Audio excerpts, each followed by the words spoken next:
So ain't bad because get out of here. Most of them died doing what they want to do. Julio died partying. Thought he would go get some pussy that night. Shit, he got the party, but he didn't get that pussy. Yeah, man, it's a go for sure over here, bro. We got Charleston White on that Say Cheese, bro. These are the last moments of Charleston White on Say Cheese for 2025, man. 2026. Hopefully, I'm pretty sure we'll see bro on Say Cheese. Like I said in the last video, the interview we did, he did, bro. We definitely gonna see him back on Say Cheese for sure. And that video gonna do like an M probably the first day they do it. You know what I'm saying? That 24 hours. Let's do it, man. But let's get to these top moments with Charleston White on Say Cheese, man. Let's get to it.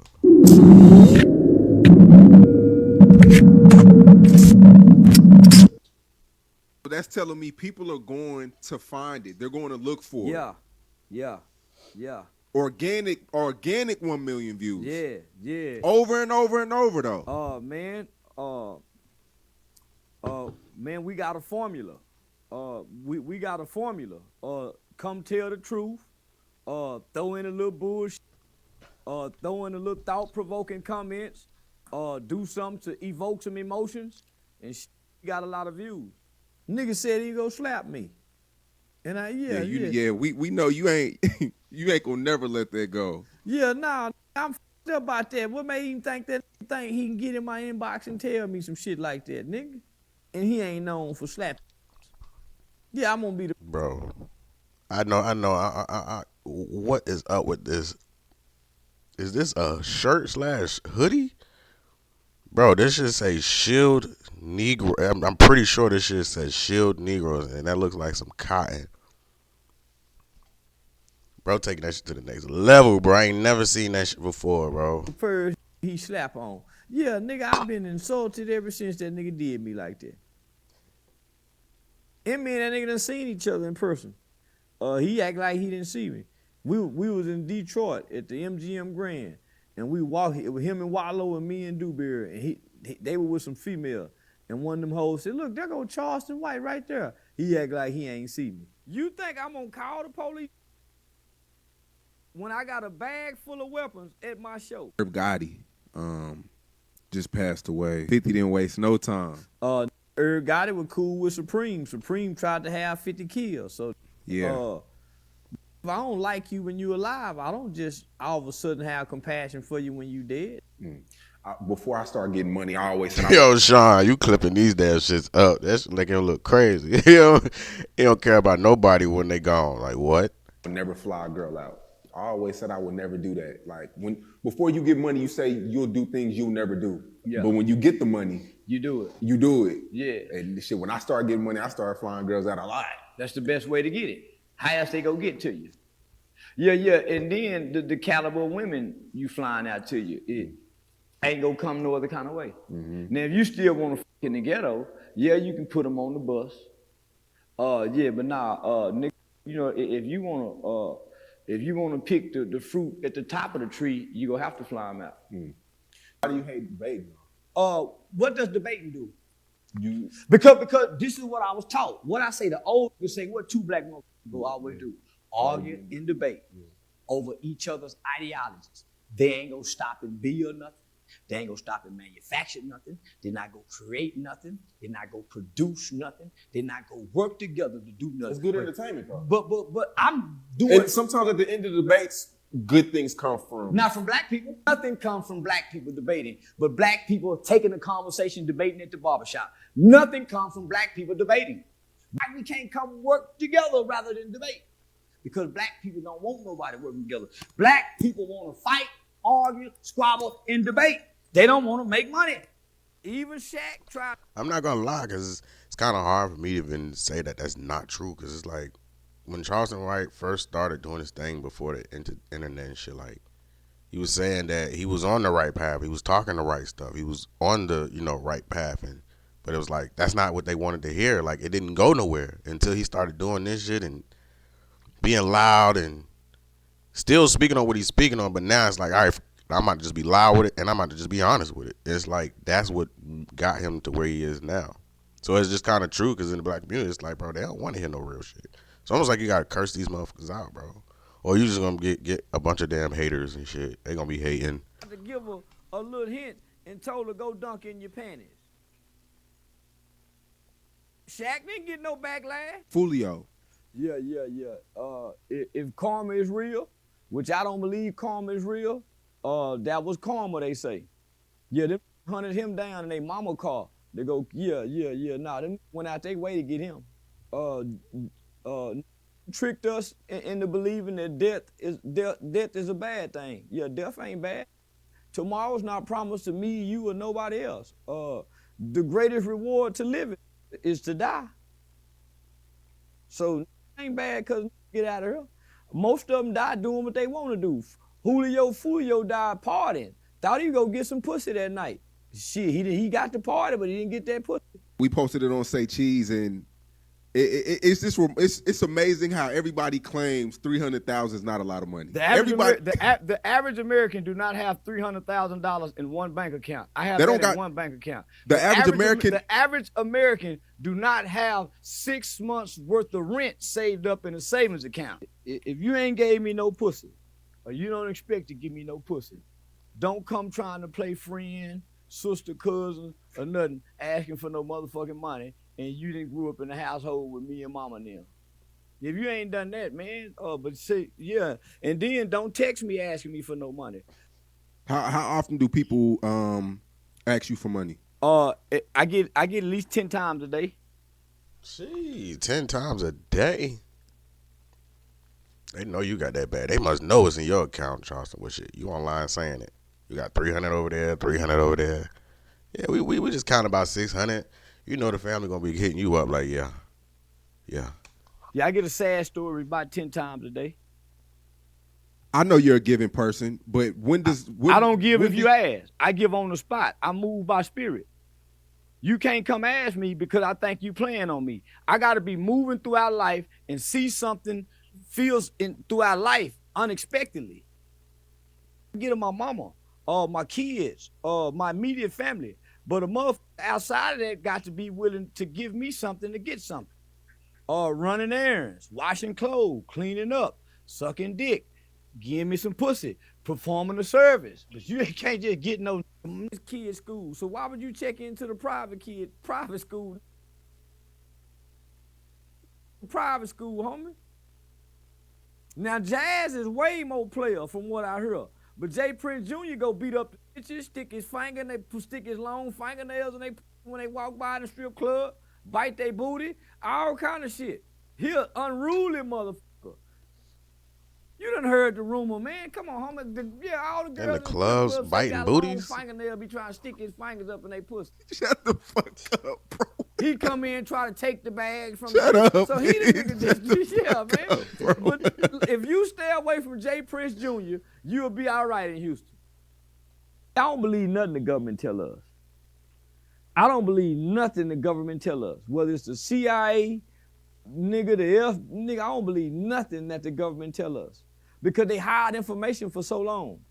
They don't want us to think them smart African, Egyptian motherfuckers built that. Nigga, I'm betting on them Africans did that. Them Egyptians did that. Nigga, wasn't no alien did that. Where they bones at?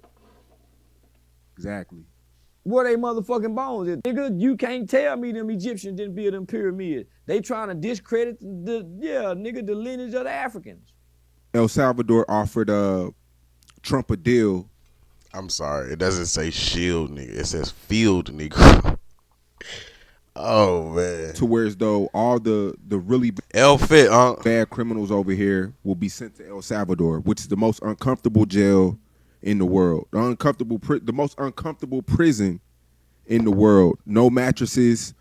When you go to the bathroom, you got to go to the bathroom and they share a big pot, like a big pool of water. I think America should be a prison like that. I think that prison should be duplicated here in America. They need shit like that in the state levels of prison. Them state prison where them niggas playing dominoes and watching football games, arguing over the Lakers and the Mavericks, that kind of shit. Cause they making prison look too goddamn fun with these goddamn cell phones. Man, you better not go to LA trying to connect with other black people. And you sure can't connect with the Mexicans because the Mexicans don't connect with black people out there. Black people don't connect with black people out there. So they so divided with the gang culture, homie. Why would anyone want to go there if they're trying to be progressive and elevate and upgrade their life? California is a downgrade. So you feel like in LA, black people only connect with their neighborhood. Yeah. Outside of their neighborhood is no connection. They only connect with their sets. And Damn, that's wild. To be beefing with the Mexicans and then the black people beefing with the other black people. Then when you leave your spot where your people's at, and then you go up street. Now you beefing with these people, but they're not even Mexican. They're black people too, but they're just another gang. It's like it ain't no winning. It seems like it sounds like in LA, but you do have some people doing their thing. You know, shout out to the people that are out there doing their shit. You know, gang culture is a bully culture. All they is a bunch of bullies. So when they leave outside of LA, homie, that gang culture don't bully nobody. It only bullies you in LA. So because the gang culture supersedes all other cultures, and the gang culture is a subculture. So black culture, hip hop culture, all that takes second nature, homie, to the subculture what the gangs bring and provide. So when I lived out there, I lived off Imperial in Vermont. I lived on the borderline of the Denver Lane Bloods and the Hoovers. And the best performance ever was Justin Timberlake and Janet Jackson when he snatched that thing off and her titty came out. That's the best Super Bowl performance ever in human history. Nothing will ever be able to top that. Janet Jackson titty coming out, and Justin, man, nothing will ever be able to top that Super Bowl performance. Had never happened in the history of television. A titty came out. Even the FCC had to come with some new rules and regulations for performances. I guess. It was Never be able to top that. I mean, if you've never seen a boob before, I guess. But wasn't it covered up with like a star or something? We'd have to go back and look, but it wasn't that special. Maybe in that moment when it happened, but like, yeah, we all done seen a boobie, you know what I'm saying? Kendrick Lamar performance probably was the worst. I probably spent $300,000 in a strip club just not even touching pussy. I don't want to go home and be in the house with the woman and the kids. And me and my woman holding hands. Charleston, come on, man. I don't want to be pausing like this, but Charleston, that is an L. Why are you going to the strip club? I spent a $300K and I ain't even get no coochie. I just want to talk. Like, that's crazy. So you telling me that when you hit the strip club, bro, he just starts just throwing money. He don't conversations like he's throwing money, like, and they want whatever they want, they gonna get it from him, bro. He's just gonna be giving it because he feel like, well, I'm gonna go do a couple more interviews, get this bag. But that's an L, man. I would tell younger guys out there, bro, when you get your money, dog, but don't be going to strip clubs and giving these women all your money. Then you see them on Instagram and on Threads, and they, made this in a day, and I ain't even do nothing. That's crazy. That dude probably bust his ass to get that money, even put his life on the line. But y'all in here just flexing like it was nothing. You know what I'm saying? We got this so easily. And watch it. I don't want to do that. I think I'm a real prophet. And no prophet in the Bible, no prophet in no religious book had a wife and kids. I sow in the people. I invest in people. Preferably hoes. Half-naked hoes. Bro, you're not in... That's a bad investment, nigga. The least of those, as the Bible describes them. Bad investment. Ain't none of these chicks behind you right now giving you a massage, telling you how amazing you are, getting your clothes ready for your interviews. You know what I'm saying? Nothing, bro. Do you think people care about music as much as they used to? How long does it take you to identify a hoe or a woman? Can you tell before they open their mouth? Yeah. Body language, mannerism, body posture, and eye contact. Body, okay, posture. A hoe looking around. A woman don't look around. A hoe see everything. Nah, a no woman cap. don't. A woman got tunnel vision. A hoe see everything. A No hoe cap. see everybody watching her. No cap. Cause she's scanning and looking. Yeah, she trying to find the money. Susie. The hoe looking to make eye contact with the, but the woman ain't. The woman minding her business. The hoe tending, the hoe, the hoe standing. Charleston, you giving the hoe all your money. Woman minding her $300K? business. Woman, you have to say, hey, excuse me, ma'am. Then she might stop and look. A hoe, you can say, hey, she go turn. Go somewhere where it's a bunch of women and whistle. Whoever responds to the whistle, that's a hoe trait. Walk and say, hey. See who responds to the hey. A woman, you have, excuse me, ma'am, hey, miss, or her name. It's just small things like that. You can see a lady walking, and based on how she turning her head, looking and making eye contact into the car, that's what a hoe do. A woman ain't trying to look and see who's driving by. A hoe is. That's why I teach young nigga, nah, homie, you hanging with these, look where you come from and look where them niggas come from. I mean, when this clip leaked, it was 50-50 because you came out before saying that, you know, the whole Rat Williams and things But of that nature. This ain't nothing new. I said this on the first Vlad TV interview. You did. But then you also said that you play snitch. As an actor, I'm not a snitch as a kid. That's where we gotta get. You're not a snitch as a kid. You're not a criminal as a kid. So what you mean? Nah, I ain't never snitched. They ain't gonna come with threats. I take the threat seriously. I'm afraid. I will be flying to Atlanta first chance I get to file a police report with the Atlanta Police Department. And it's crazy because I believe you. It's crazy. Fuck all what he talking about. Look at the hat. Full-time father. Boy, you capping. You in the strip club throwing $300K. You in the strip club throwing full-time father. How? You just was in the strip club from 7 p.m. to fucking 5 a.m. That's if the strip club stay open that late. I'm really afraid. West Coast ain't popping. If West Coast ain't getting it, them shaky boogie niggas up north ain't getting it. The East Coast niggas ain't getting it. Nigga, you got to come through the South. Because, nigga, this is where your soul lie at.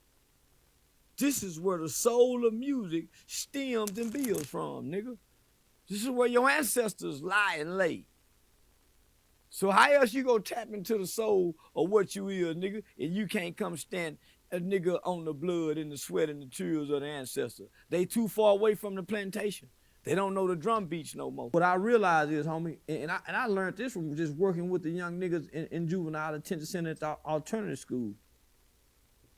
You gotta find a way. The average black boy is angry.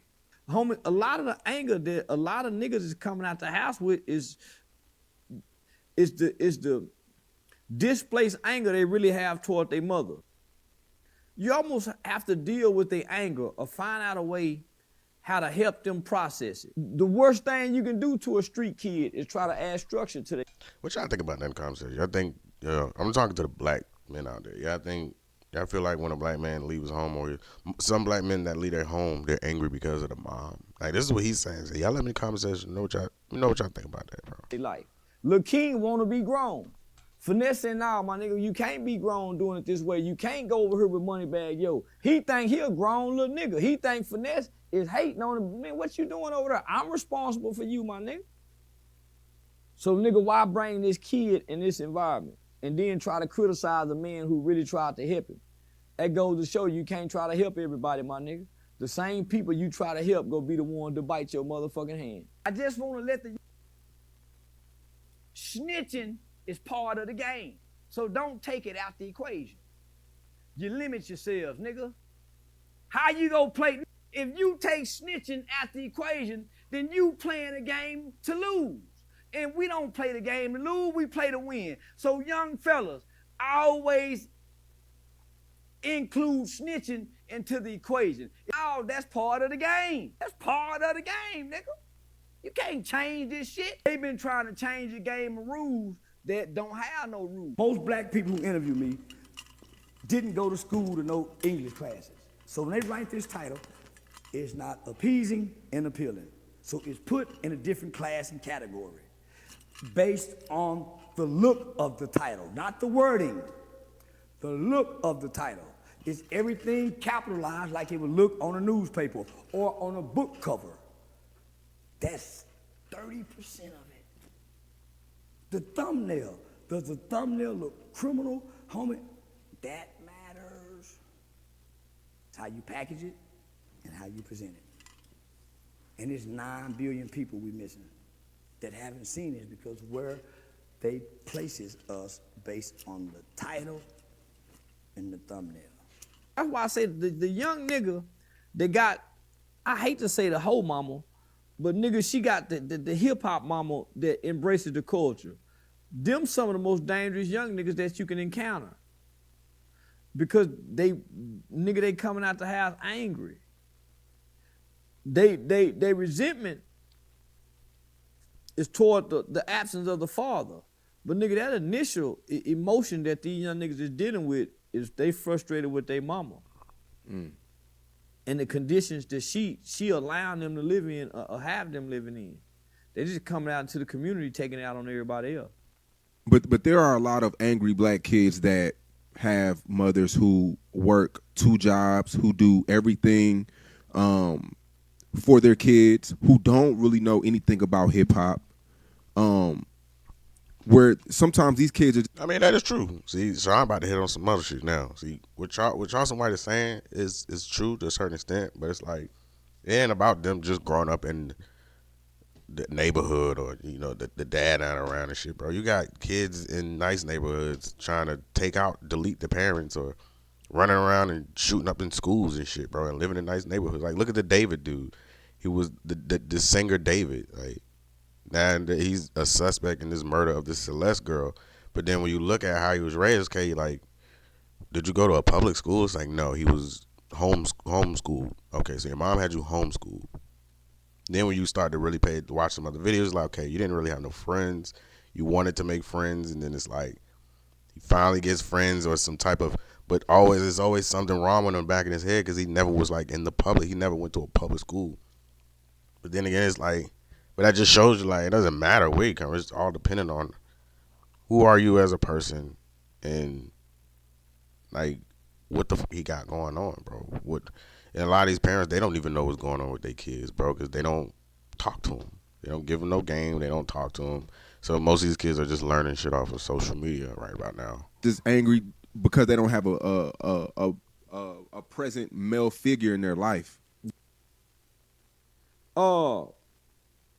Nigga, it's up to mama to go find him a positive male influence to fill that void. Put him around some positive males that he get to pick and say, oh, mom, I like him. Mom, man, you know that ain't about to happen. Do that. My question he gonna get that from the streets because he gonna be outside. Do the black man get to grow up and be released from the hood obligations? At what point? At what point do the streets, the hood, the set releases me from these obligations, my nigga, that have guaranteed either jail or death? The hood done guaranteed you either go to jail or you die. Why would I hold on to that? I hate that. That's what little boys do. Little boys join gangs, men don't. You also said that Young Boy is the first rapper to shut you up. Yeah. Yeah. We know that's cap. Bro, still talking. You see, I ain't said nothing bad about him no more. Yeah. I ain't understand because I didn't know him. I had never listened to no songs of his. So, have you ever talked to him directly? I talked to his juvenile staff. But it seems like he responds to you in music. He do.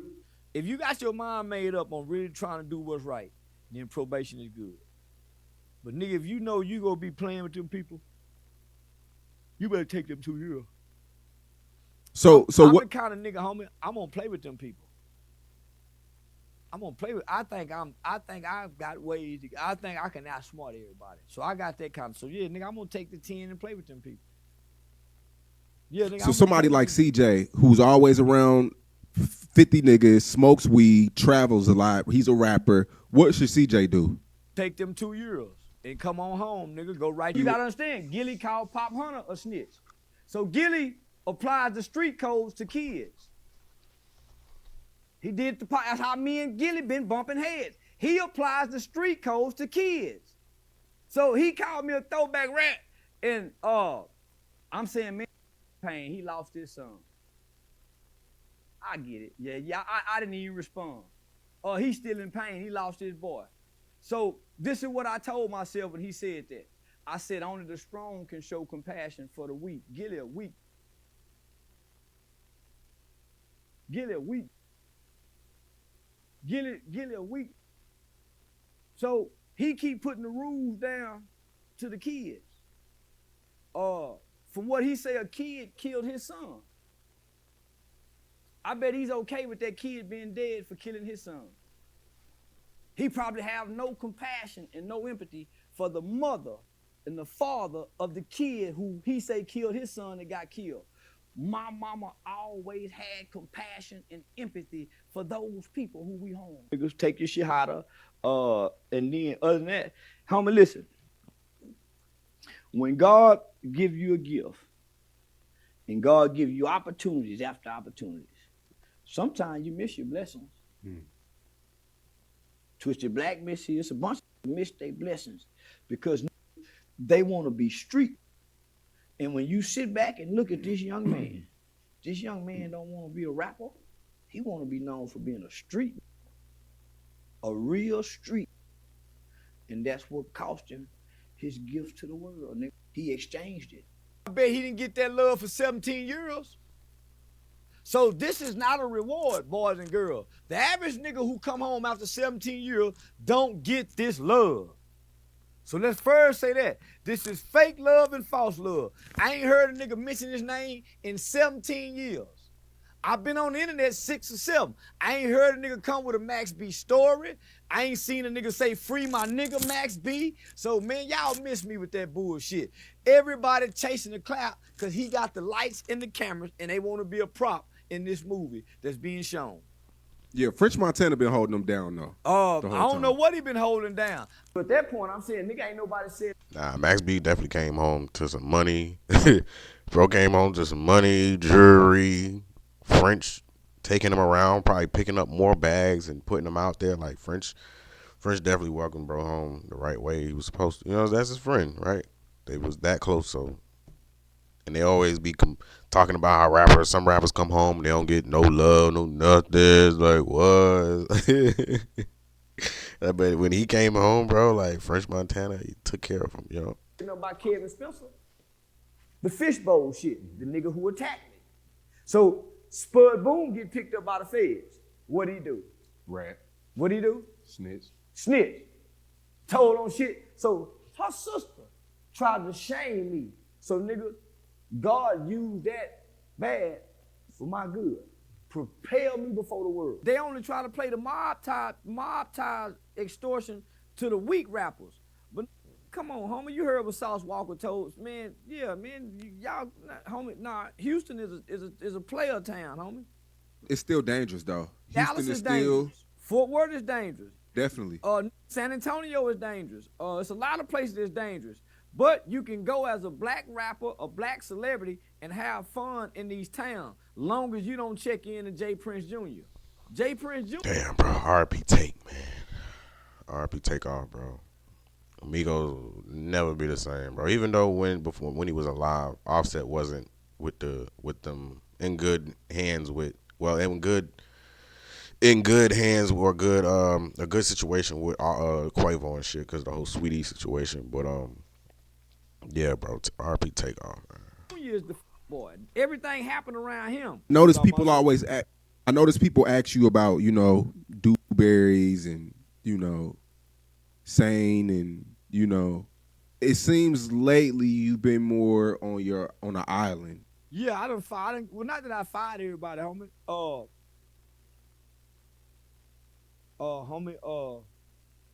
Once you put everybody in position, homie, everybody got a journey of their own. My nigga got his own food truck. Dewberry got the office with a embroidery machine and merch. So with a monetized channel, both my nigga got money. So nigga, we can't stay up on each other. I'm signed to an agency. At this point, nigga, I need professionals that can take me further. Your homeboys and friends is along for the ride. They're not there to complete the mission. And that's why you don't. It's only so far you can take your family and friends. Not that they do something wrong, but nigga, everybody don't have the skill level or the traits and characteristics to step into the arena of success and thrive in it. Lil J, 9 years in prison. He just got sentenced to another 9 years. 100 160 months, 80 months, I think. Yeah, they say a Glock switch. Oh, The new charge is a Glock switch as a felon. We in our interview, you say he's going back. I can tell the way them niggas be talking when they come home from prison, if they going back or not. That cocky, arrogant nigga fresh out of prison, talking like, nigga, you can tell. That's why niggas supposed to use bitches. There's too many hands in the cookie jar. 6 motherfuckers trying to split a 1 month YouTube check. That's why they gotta get the Orlando Brown for the 500. Nigga, they paying Orlando Brown 500. Shut the fuck up. Homie, my swear to God. Man, shout out to the Danza Project, bro. It's so many dope podcasts, bro, that done came out, bro. Like, shout out to Mano, Davies, and Fabulous. They got their own shit going on. Like, there's so many people, like, switching over. Like, yeah, we about to just do podcasts now. V shaking her head, yeah, but V know. Nigga, they getting Orlando Brown for 500. They getting Percy for 1,000. They get my other man, I ain't gonna say his name, for a few hundred. But nigga, some people doing it free because they just want to be on Real Life Street Stars. Oh, okay. Yeah, there's another one, Real Life Street Stars. I'm thinking of Donza Project because Charleston White had an issue with them also about 5,000, 10. It's always about money, bro. It's always about the money, man. So they getting a lot of low, costly people on there. Nah, man, shit, nah. I'm a big name now, nigga. Yeah, hell yeah. Nigga done put a gun to my mama's face and done traumatized my mama. I'm not coming back playing tough. Say, hey, man, y'all could have done, man, y'all got my mama, homie. That's gonna hurt me the fact y'all done that to my mama. I ain't coming to play tough guy, nigga. My mama is a victim of a crime. Nah, I ain't doing that, homie. And then, nigga, when you look at that surveillance tape, it look like one of them island boys. Because, you know, I nanny boo-boo the city, nigga, after I beat them charges. So, not only did I nanny boo-boo the city, I talked about some dirty police officers, dropped their names, and brought up the Dacian Steptoe and the officer Garrett Holsich right after I beat my charges. So, nigga, I shook my dick at the city. So, this is old news coverage. So I was locked, this is old news coverage of 93. I was a juvenile at the time, so my face was blurred. They couldn't show my face back then. You're saying he's under 18? Yeah, he under 21. You gotta be 21 to get to death. Bro, every time I see Charles, bro, every time these new clip, bro, Charles got some new shit on, bro, and it always got to do with something that he got going on that just represents him. So this shirt says, I guess it says, you're going to tell, swell tell, like what the fuck? I know plenty. I know plenty grown right now killed the baby, and they still G. If you want to the street, if you want your pockets to swell, tell. If you want your pockets to swell, tell. Hey, about to go undercover and get this bag. You know what I'm saying? And they end up killing a little boy. Went and done like 20, almost 30 years on that murder. He a G. They were going to go put in work during a drive-by shooting. So you guys gotta have to factor in how many casualties of these drive-by shooting gang nigga were. It's plenty. So that's why a lot of major celebrities won't do a YouTube interview with a YouTube platform unless it's the Breakfast Club or Joe Rogan, because you got unless it's Castanet or motherfucking Aiden Ross. See, he's trying to count these streamers out. Don't be trying to count these streamers out, Charleston. Because if Charleston had a stream, if Charleston was streaming, Charleston would be making some money. He wouldn't be saying that shit no more. I take it in between you and your demographics, writes the narrative. All of my Say Cheese TV negatives titles paint me in a different light, paints me in a negative light when brands and sponsorships look at me from your brand, because everything says Charleston White goes off, so it paints me as being angry, aggressive, violent, no intellectual, so nothing on Say Cheese TV would paint me in a picture to make a brand pick me up. So, but when you look at other people platform that strategically is Charleston Explains. Those two words, goes off and explains. One says this is intellectual. One says he's angry, he's cussing, he's fussing, he's threatening. So all I'm saying is YouTube is not gonna let black people be what they wanna be unless it's painted in a negative light. Because that's what we fit our algorithm, which I'm not complaining. It don't affect me one way or another except brand deals. I'm looking for brand deals because that's what got Kobe, Jordan, and everybody else over there. I just think somebody like you would understand because you went to courthouses fighting for change and trying to get laws For changed. juveniles. For juveniles, children who are sentenced for crimes committed as children with undeveloped brains, being tried and treated like adults in the juvenile system. It's a big difference. A kid, it's a big difference, homie. I don't advocate for no grown motherfucker with a rape charge. But nigga went on with life. But I didn't do wrong hoping I can do wrong to make something right. You can't do wrong to make right. So this is what we gotta teach our kids. You can't say I'm wrong and then do wrong expecting to get right. Life don't work like that. That's a mathematical equation that don't add up to nothing. How you not gonna want people to get hurt? And this is a brutal sport. So yeah, man, that's why I don't watch it no more, because ain't nobody getting hurt. I would love to see somebody head to head. Hey, watching sports no more. Ain't nobody getting hurt. Ain't nobody getting hurt. You know what I'm saying? Like, bro just be on here expressing himself and how you feel in the moment.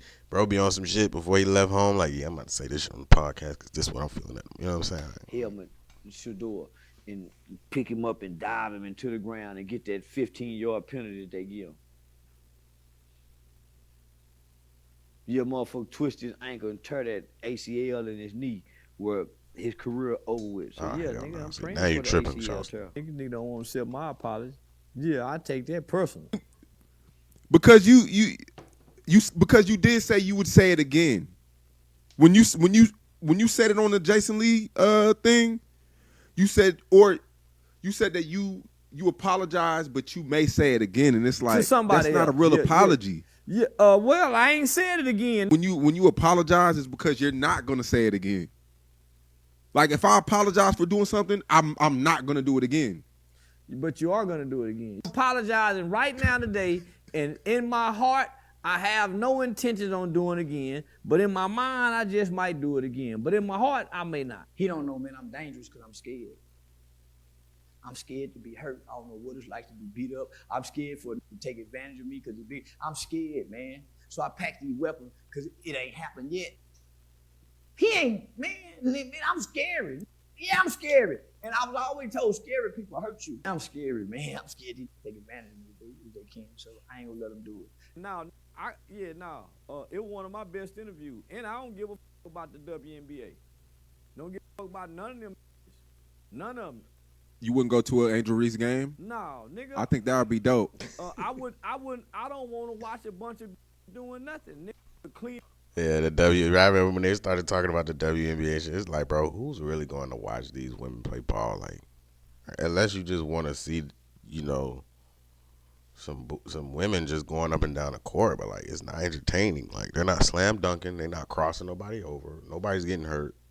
It's low-key boring. Yeah.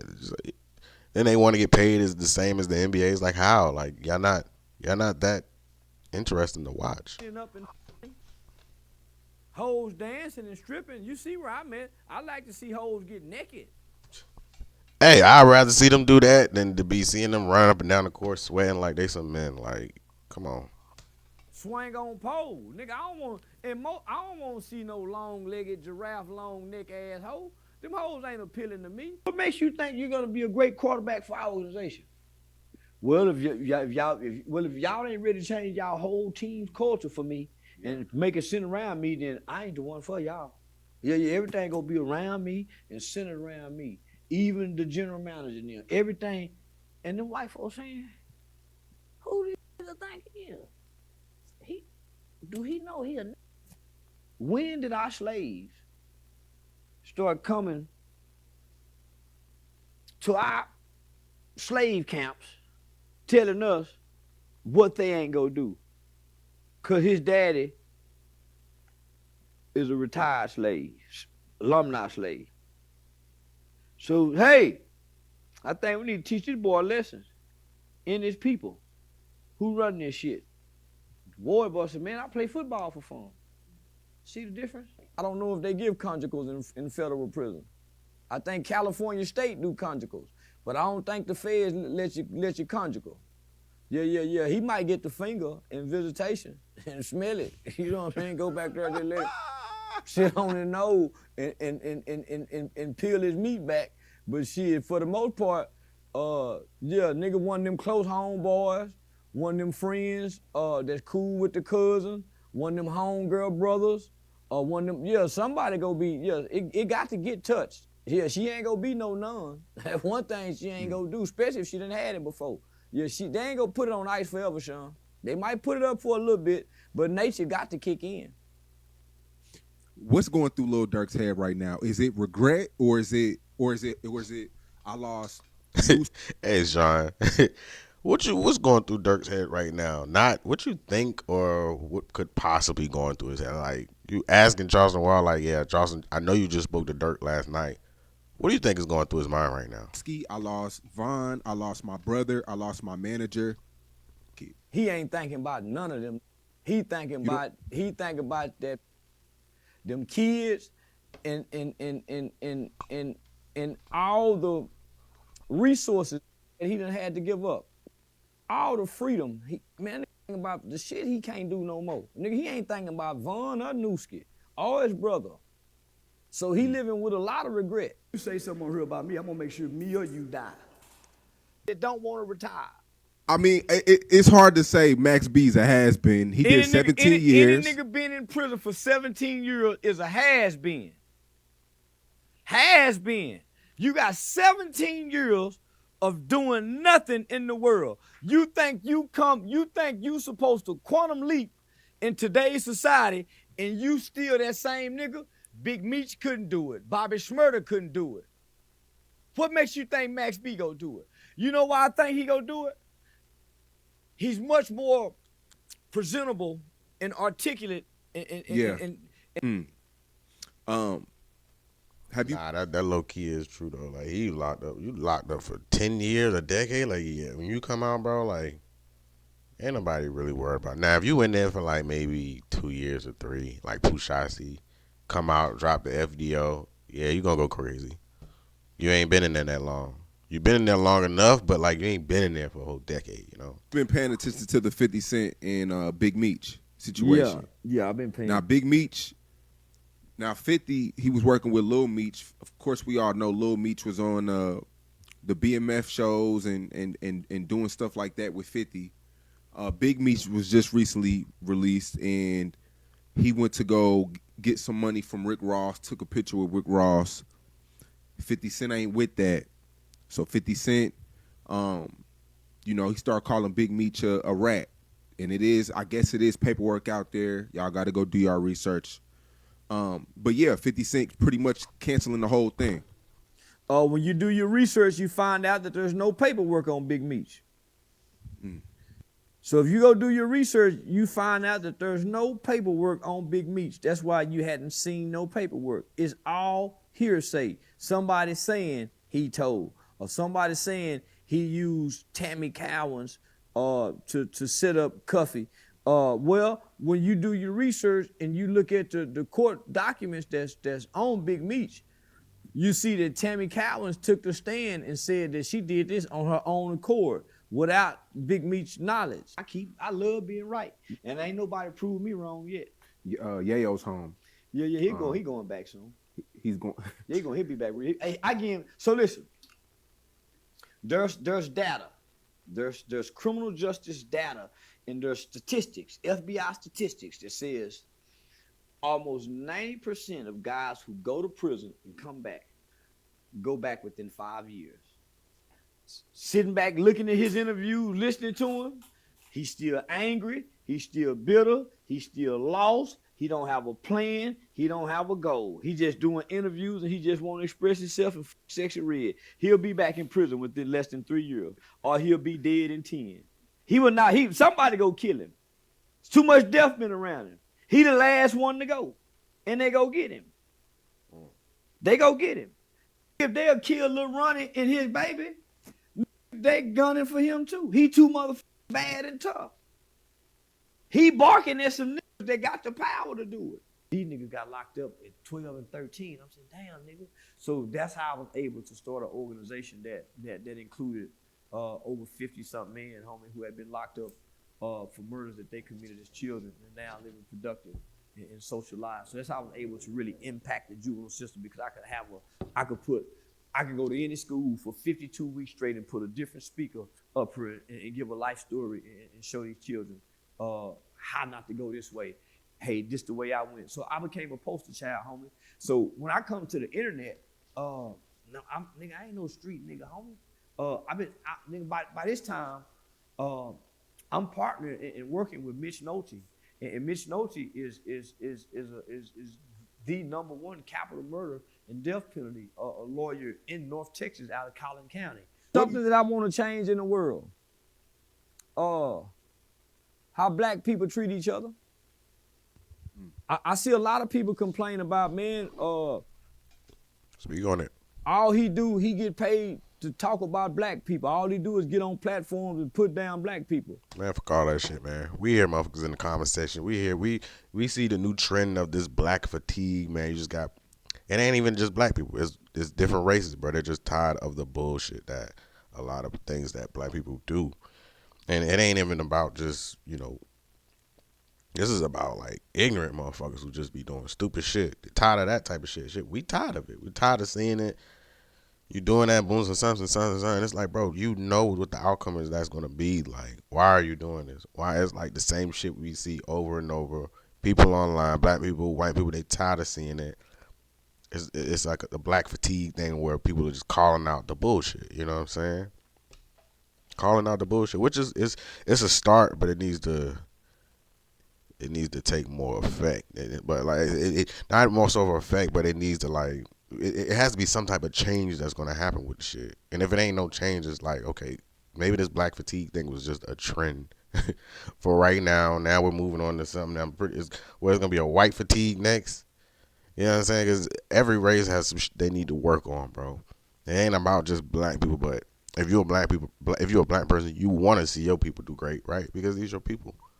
Y'all didn't say nothing about drill music. You should want to see your people do great, but unless you just don't care about your own people, I get it. We understand. Right? So I came to hold a mirror up. Homie.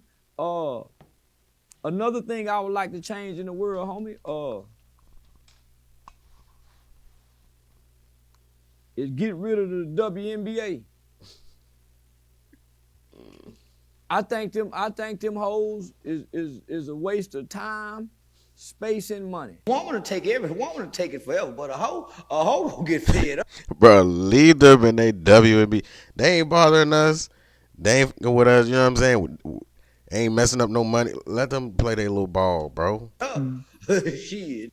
And when a hoe get fed up, make you cry. I be mad at the motherfucker. Me and my girl used to have threesome, and she over there in all them other hoes swinging on that monkey ball. I understand that that's a hurt man.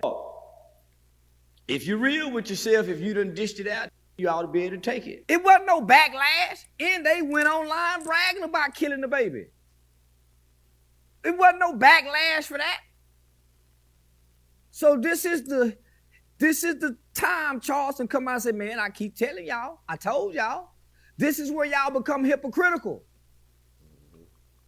Because we have an obsession with entertainers and rappers and street niggas. But the common man and they baby can die every day, and we don't have this same level of emotional response or compassion. So I'm saying, man, yeah, it's sad. But as angry as y'all think y'all is, this happen all the time, homie. I think the go. You got a lot of people, man. The obsession over like celebrities in general is just ridiculous. Like nobody should be obsessed with none of these fucking celebrities, bro. None of them. They just got money, and they got money, fame. Everybody knows them, and they got the freedom to kind of do whatever they want because they got the money, right? But at the end of the day, they the same as us, bro. They got blood in them. They got skin on them. They got eyes just like we got, bro. They the same fucking people, bro. They're no better than you are. I think 100 people, if they all charge at one time, they could take a gorilla. They all got to charge at one time, dog. Maybe 20 get him. What the other 80 go do while they holding on to him? Cause they gonna be on each other's backs. They gotta wait till them 20 get out the way. Okay, let us get them, y'all. So they gotta go to 10, 20 at a time. Yeah, I think 100 so. can't go at one time. 100 it's gonna be because everybody ain't gonna get to touch him. You go white. So why would a white guy have to come use a black platform to go big when his daddy is right up there with Jerry Jones? He didn't have to do that. People love the culture. People love the genre. But when you come down here with your love, they make you not love them. From the fans to the people you got to deal with. Because they want you to be what they want you to be. Not the gift that God gave you for the world. Nobody's strictly for rap, homie. Homie, I came into this metaverse world attacking the industry, going against the industry. Whether that's the football niggas, the basketball niggas that don't do nothing. During the Black Lives Matter shit, homie. So I come speaking against that. So it's hard for them like Shannon Sharp and them to embrace because niggas, they really the boulets. When you look at Wallow, Gilly, them niggas ain't the niggas, them the boulets who the white folks pat on the back and prop up. Them ain't the real voice of the niggas. Them ain't giving no real motherfucking game. Man, them can't homie. So I come standing on the shoulders of the people. That's why I ain't got no deal. That's why I ain't got no sponsorships. Yeah, they do give a little game. I mean, you got Gilly who be on his little extra shit at times, but Wallow's pretty a genuine good guy, you know. Why, nigga, I've been clawing to get up this ladder. So it's kind of hard for them to sit down because I'm really too real for them. I'm here to create content. If I say fuck a kid, if I say fuck a dead person, guess what that do? It generates revenue, income, and monetization, not just for me, for everybody that's posting about it. Thank me later. He go online all charging you fight like a hoe. Fight somebody who kids you talked about. I talked about your kids. So I talked about your crooked leg daughter kicking when she walked. So what you mean, fight somebody? You fight like, you just fought somebody you can beat. That's what you've been doing. Jay Prince Jr. is the boy trying to play gangster mob, homie, really discrediting his father's name and legacy. Cause he private kid school, so why would you check into the private school? Private school, homie. You can be great in music, you can be good in music, but if you don't have a gimmick, or a story, or a niche to put your music in that vehicle, your music won't go nowhere. Your niche, the gimmick, or the story is what's gonna move your gift and for music. The music is not That's the true. vehicle no more. No, Nobody that's true. cares about it. Everybody's good in music. That's true, bro. That's true, bro. Look at the King Von situation. Everybody kind of knew. You kind of knew already what this dude was about. And you got some people who already knew what Von was about. When you seen him on the interview with Lil Durk, that was the first time we really seeing him and Durk bringing him up to the Breakfast Club. And then Durk is like, well, he's everything that these rappers are trying to be. And I'm just like, whoa, wait a minute. And you think about it like, damn, this nigga just got out. For what? Murder? Oh.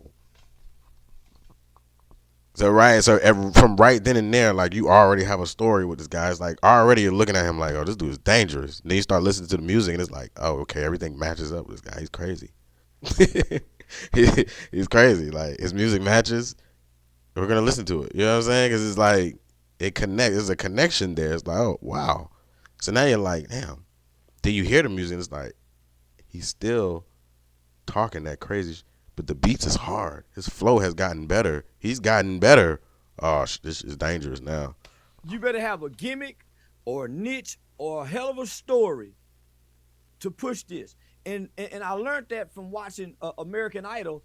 You know what? I don't even know why I use King Von. Like, that's not somebody that I generate with or like was listening to in high school. I'm gonna say Wiz Khalifa. When you think of Wiz Khalifa, bro, you automatically think of Zaza. You thinking of smoking. You thinking about getting high. You know what I'm saying? Bro got the pounds on deck. But that's what his story was. You know what I'm saying? His story was about him smoking. I think his mom smokes too. So it's just like it just connects and it goes along with it, you know? In shows like America's Got Talent and The Voice, they go get all these people that's great in music and talented and with a gift for a talent. Once they get down to the top 15, top 12 contestants, they give you a story about each person and take you back to their home life, their town, and they say, okay, America, it's your time. And based off their story, they get 10 million people to vote for just this one person. Rap better. That don't mean shit if people can't relate to your story. You have to have. If you're not relatable, if you're not not relatable, it's a waste of time. So that's where rappers lose it. They don't know how to sit the rap characters to the side and come out and tell the story to attach to the rapper to push it. But if he tricked you in thinking you got to come be with them, they go. Remember the nigga that was shooting the fake dice on niggas? I had him on recording telling the story. I don't remember. Man, I played it online. Right after the day, he telling me how Takeoff was quiet and the other Quavo was doing all the talking. So I know one of the niggas called to come shoot the bad dice on niggas. I'm one of the first kids in Fort Worth, Texas to ever be tried and adjudicated and sentenced for the crime of murder. I come from structure. I come from a woman who had morals and principles and tried to instill this. I'm just rebelling at 13 during what they call an adolescent stage of life. And almost cost me my life. Somebody lost their life. Somebody lost their life, innocent man. So, you think when they say capital murder, as a kid, your mama, your grandma, capital murder, and we done killed the white man, and we done this during the time, it was unheard of. I'm one of the first kids in Fort Worth, Texas to ever be tried and adjudicated and sentenced for the crime of murder. Now, I got some of the most powerful lobbyists, lobbying organizations like the Texas Criminal Justice Coalition, Texas Can for Children, the Texas Juvenile Justice Department. Man, I was highly recommended to all 254 counties throughout the state of Texas. Organization for Washington, D.C., the Campaign for Sentencing of Youth, Incarcerated Children Advocacy Network. So I said, I went on a national tour as a public speaker and a motivational speaker at the time, one of the hottest youth advocates and youth speakers in the country. So now Dewberry and them starting to come home. All my childhood friends starting to come home. So I'm down to 33. Say what you want to say, but the greats don't come back the same. They come back in different forms. This is the same little boy that Michael Jackson was that got the Motown. That won everybody's heart. This the same thing, just in another form. So you can't deny it. Its effect on our culture and on the world, not just black kids, white kids, all kids. His impact on the youth is no different than Elvis, Michael Jackson, the Beatles, none of that, homie. The Backstreet Boys, Justin Timberlake and his. So, homie, he's no different. So, what's up with Devin Haney, his father? I mean, Bill Haney, he feels really strongly about you. He tried to book me to do his podcast probably about 9-10 months ago, maybe 6 months. So he actually tried to book me to do his podcast, and I wouldn't do it for free. So he been hating ever since. And plus I brought Ryan Garcia to my mother's house when Aiden Ross came to town. So he been feeling some kind of way after Ryan Garcia slaughtered his mother's son with them lips like his mama. And I wouldn't do the podcast for free. He thought he'd go get a free podcast. He started a podcast and tried to get me on it. I'm like, nah, homie, hell no.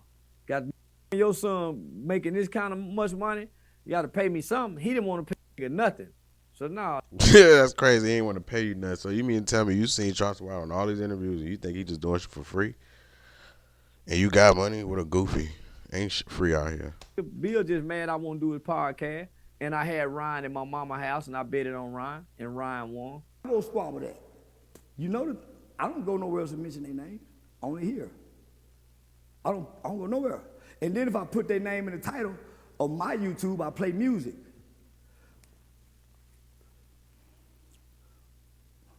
You don't want beef to center around everything you do. And that's what's here, based on the titles. All the titles create beef. They don't create partnerships. They don't create alliances.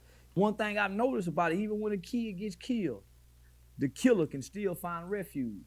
Ain't nobody done nothing to nigga. Somebody we know. So ain't nobody gonna call and turn him in, make him turn himself in. He's gonna find refuge amongst us. And he killed the baby. That's what I be meaning, homie. 5 years ago, he killed the baby in Lenox Mall in Atlanta. Only person really said something about it was Jermaine Dupri publicly.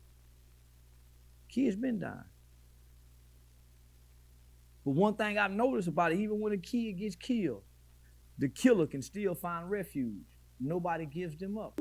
I don't see Say Cheese TV as an ally. I see you as a friend. But this platform is not an ally to my brand. My agency says it. All right, so okay. So Charleston White definitely coming back to Say Cheese, man. So he's not beefing with Sean. He's beefing with the platform Say Cheese. There's always some bullshit there.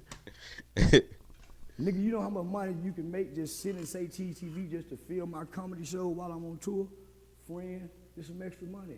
Free. I ain't got to pay you nothing, nigga. Just come do the show.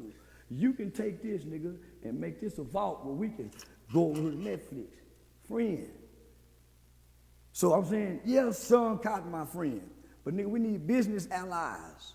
So what I did, I said, nigga, let me go create a black alliance. Let me go get 6 or 7 months. So nigga, I went and got all the black big YouTuber names. And said, nigga, let's create an alliance.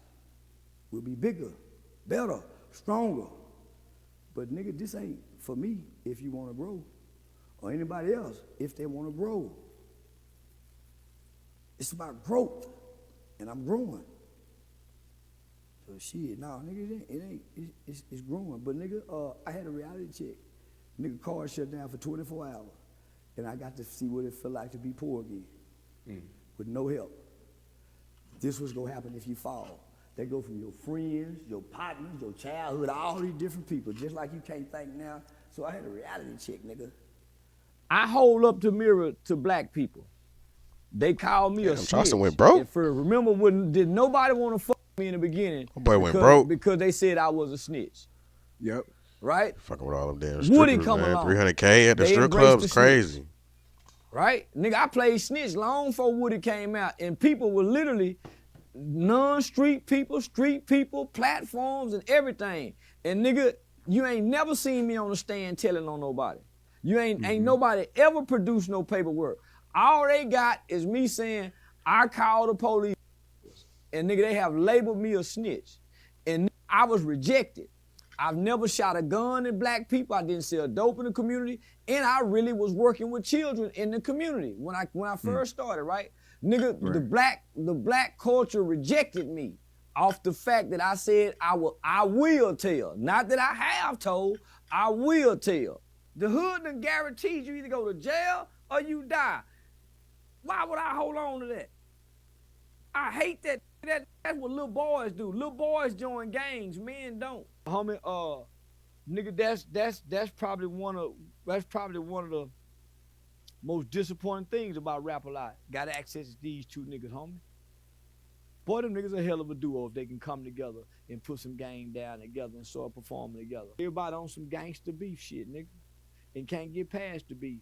And the beef don't be nothing but misunderstanding. There ain't no bloodshed behind nothing.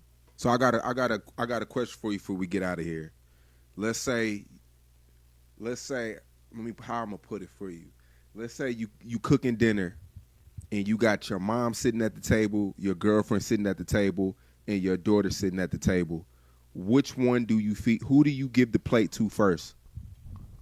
Ooh, we can answer that too. Y'all can answer that in the conversation too. I got my girl here, I got my mom and my daughter here. Who's eating first? First of all, bro, it don't matter, bro. Like, everybody gonna get their plate at the same time. That's how we gonna do that. Everybody gonna get their plate at the same time. Ain't nobody eating first. Everybody getting their plate at the same fucking time. If anything, I should be eating first. I'm the man in here. You feel me? You cooking dinner, your mom, your girl, and your daughter sitting at the table. Who do you feed first? Because explain why. It really shouldn't fucking matter, bro. Everybody's gonna eat. You see me in the kitchen and making a big ass pot, grits and some bacon and eggs. Like, you really think you ain't gonna get some because I gave my girl it first? It don't matter who get it first. Nigga, you ain't fucking your mom or your daughter. You feed who you fucking first. Ah, come on, man. Anybody could be like, you came out, that's your mom. You gotta feed your mom. Then be like, oh, that's your daughter. Everybody's gonna have their own comment on that shit, bro. Nigga, you feed who you fucking first. You ain't gonna be with her for long. Nigga, then you feed your baby. Then you get mama. Then you come feed your daughter. Then you get mama. And nigga, mama is supposed to sit back with pride and watch you with a smile and understand that, yeah, he doing it right. But yo, bro. Man, fuck that shit, man. If you complain, bro, at the table, bro, I ain't give you your food, bro. Like, first of all, when you're around me, you better learn patience. Everybody gotta learn patience. I ain't get my food, but your food is coming. But I was to get it first. Y'all in here gotta eat, you know? And she done went and got with more money than you. And he's athletic. Yeah. I mean, and for a rapper, It's every worst nightmare. but I'm saying, like, Stephon Diggs is in a 4-year, $69 million contract. That's what I'm talking about, man. It's money. He got one of them bodies, them hoes like. And man, that'll make him cry. Man, have sitting somewhere on the bridge, dangling his feet. You hear the people say, man, don't jump, man. Just come on now, let us talk to you. You just up there trying to think. You ain't thinking about jumping, but you're thinking about it. Homie, that's the worst nightmare. If for your broad that you once loved, and she done went and got with more money than you. Who cares? And he's athletic. Bro, that don't make no sense. I see people in the conversation talking about something. Yeah, Cardi, she upgraded. Even a friend of mine, just like, yeah, she upgraded. I'm just like, how? He has more money, and he looks a little better. Huh? So you telling me at the time when she met Offset didn't have more money than her? Because Migos was popping way before Cardi. So you telling me he didn't have money and he didn't look good at the time? Yeah, but since she's a woman and she left him and he makes more money, she upgraded. It's a little weird. Because from my knowledge, you left Offset because Offset was cheating, right? But then this guy has like a baby on the way, so he was cheating on you too. So you damn near got the same person. Oh, he makes more money. So what? He can go to Barbados when he wants. Guess what? Offset can too. Which to my point, when I said earlier, rap is dead, right? Yeah, if it's I not agree with anything not growing is dead. Anything not growing is dead. They kill rap by being too real. Real rap killed rap. The fascination and the mystique used to be there. Niggas, the studio gangster have always outlasted and popped the charts. We started demanding these niggas be real killers and real gangsters. Yeah. So we started shaming guys like Drake if he had a ghostwriter. Start shaming guys like Soulja Boy who just does dumb shit for attention, trying to act like he's some gangster. He's not. 1 minute he's from Fruits, Power Blood neighborhood. Next minute he's repping Atlanta, Simpson Road. Like, you know he's full of shit. But like guys like that, they last a long time because they know, like, and he even said it on an interview with Wallow and Gilly, and he was like, man, I love this rap shit. Like, yeah, it's all bullshit. It's all fake. That's why he loves it. So he can just be playing around and just be bullshitting and lying. Like, but that's why his music doesn't stick like a lot of other people's music. We start shaming rappers for having ghostwriters. So, nigga, real rap kill rap. Cause we started killing real rappers who were rapping real. We didn't kill these rappers. These rappers been living like this before the rap. So we're not killing nothing. They've put their lives on the line because this is what they do. It's lost its prestige. It's lost its the things that it's been lost. You done went and found your Allah. You done really changed it. You'll never hurt nobody again, and them people still won't let you go. Can you imagine that, nigga? That's what he going through. When my record sealed and I got out in 1997, I never looked back. I got a fresh start in life. So why would I stop my life? I don't have no communication with this to keep him in prison. You know how much time and effort that is? And just for the record, they listen to the victim's family. They don't listen to your co-defendants. They don't even notify your co-defendants when you going up for parole. So that don't even make sense, homie. Yeah, that don't even make sense. But now that called me like 2-3 years ago. But yeah, nah, homie, I can't do nothing for him. We made choices as kids. It's just like in the movies, homie. That Creed shit. Your partner from childhood come back into your life. For what? Keep going. No, keep going. I don't owe you nothing. My brother did 30 years down there with him. Dewberry was locked up with him. Everybody knows, yeah. But what's keeping him in prison? He went in with a white boy. Yeah, he go a white boy. So that's what's keeping him down there. They don't realize I was humble enough to do it for free. For one, I didn't know I could get paid. Mm-hmm. And then when I did get paid, I didn't have a number. I took whatever they said what they thought I was worth because they knew. So if Vlad said, here go 2,000, I took 2,000. Sean Cotton said, here go 5,000.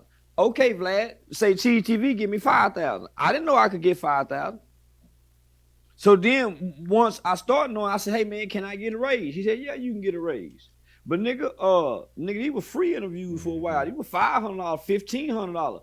$1,300. Sometimes it was just a plane ticket. Sometimes it was just hey man, you getting this exposure. So nigga, you don't always get 5,000. Nigga, you made me famous. I just sat down with 2 major companies and deals. They showed me your analytical data on me, and they showed me that. I didn't look at that.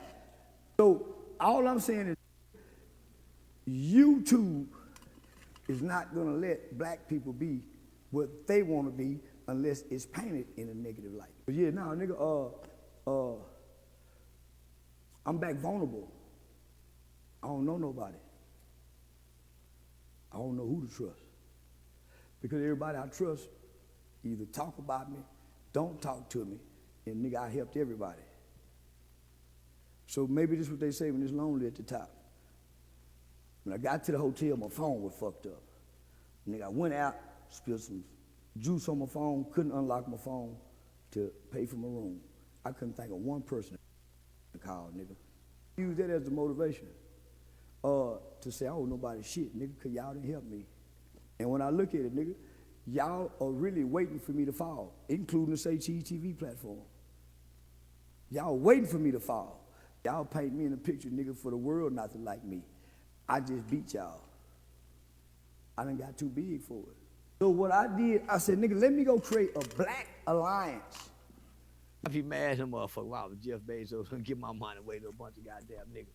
That bitch, I'd be mad. I'll remarry that hoe. I'll go back and get that money. Yeah, she's worth 41 billion. Huh? 41 billion. 41 billion? Yeah. That's how much she got? Yeah, she wants to give it all away until it's gone. That's what it looks like. Ooh. Yeah. She done found her nigga she fucking. That's spread that money out, man. A good logical thinking white woman to give 41 billion to niggas, and the niggas go steal it from them. The black kids would never get that money. You'll never see no development in the stadiums or the living conditions, the living quarters. They're not gonna improve it. It's gonna increase salaries. And they're gonna use it for conferences bullshit. But man, out of that 41 billion, man, the students may see 5 million. May see 5 million. But they're not, man, 41 billion should change a lot in the school. Nigga, they down to stop world hunger with 41 billion. And they get into a bunch of motherfuckers that go drop out and go get a job somewhere with most motherfuckers don't even get a degree in the field they got a degree in. Go get a job in the field they got a degree in. So it's gonna be a waste. She could have built some, waste of goddamn money. Cause where else, what other institution do we have in America for black people, black male, that produces the type of men that prison produce? Man, think about that. Them niggas come home, they know history. Before they go to prison, they can't tell you nothing about a Hebrew Israelite. They can't even spell Wa Alaikum Assalam, let alone, you see what I'm saying? Nigga, they couldn't tell you nothing about speaking Arabic. Bismillah, the Rahman, the Rahim. They can't speak none of that shit before they go to prison. When they come home from prison, they almost be fluent in Arabic language. They can tell you shit about African and black people from 4,000 years ago. Prison is probably one of the best institutions for a black man in America to spend time in, outside the military. Other than that, nothing produces strong black males. I remember I saw an interview.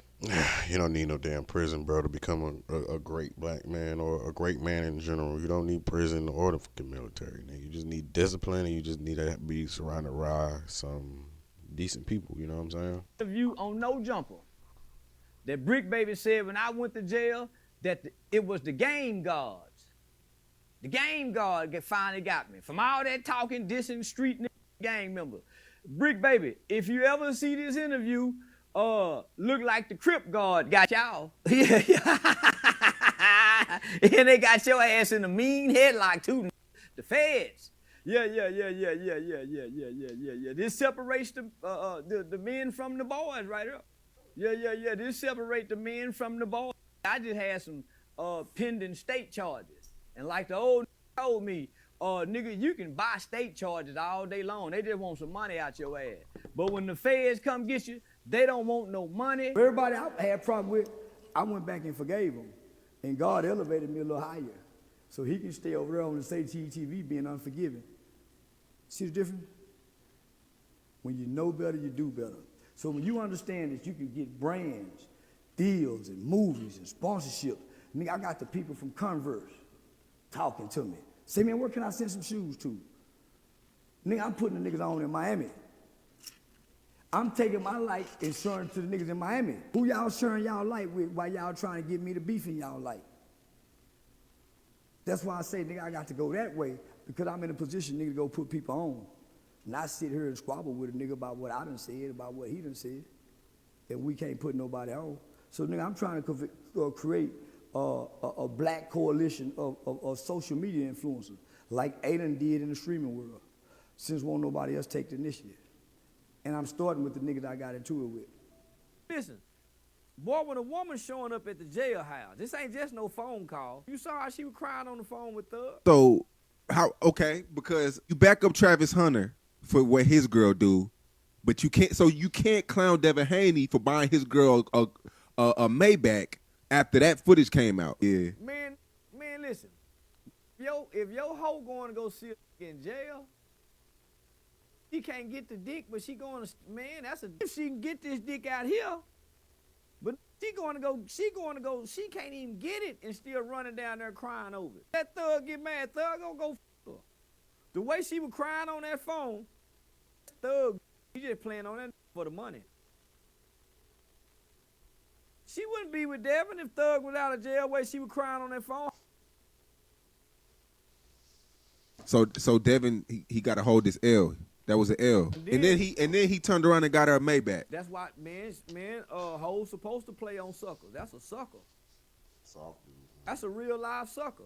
He's a sucker, man. But what we saw on that phone was a woman in love with another man. But hey, Charleston, you low key a sucker too, bro.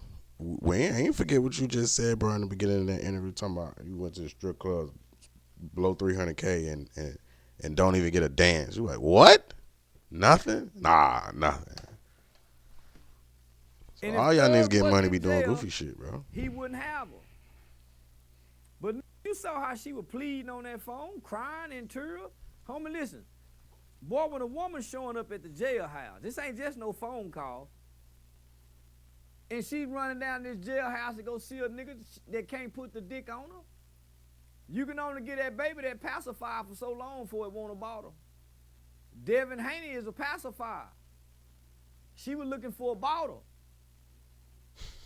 Devin Haney just a pacifier. She running down there with Thug getting that bottle. Yeah, that was a good one That's right why there. she was crying on the phone. And you gotta understand, Devin Haney got mama issues. Boy wasn't raised with his mama, so he weak for a hoe. Boy got mama issues, raised with his daddy, and his daddy ain't got no woman. So he'll fall for any hoe that show him some love and some affection. Nigga, I'm back vulnerable. I don't know nobody. I don't know who to trust. Because everybody I trust either talk about me, don't talk to me, and nigga, I helped everybody. So maybe this is what they say when it's lonely at the top. I don't know what that nigga talking about. And I think it's more valid too that, you know, after you blew up as who you are today, a lot of old clips of you at the courthouse and you know, community stuff came out on its own. Yeah, homie. So I've literally worked on a lot of capital murder, and murder cases by way of a partnership with Shannon Ross Criminal Defense Mitigation Firm. So I partnered with one of North Texas most well-known capital murder defense attorneys, a guy by the name of Mitch Nolte. I've actually interviewed him on my podcast once before. So I've literally partnered with a lot of white attorneys in mitigation specialists to help alleviate long sentences for young black males. So all this is documented. It's just when I came to the internet,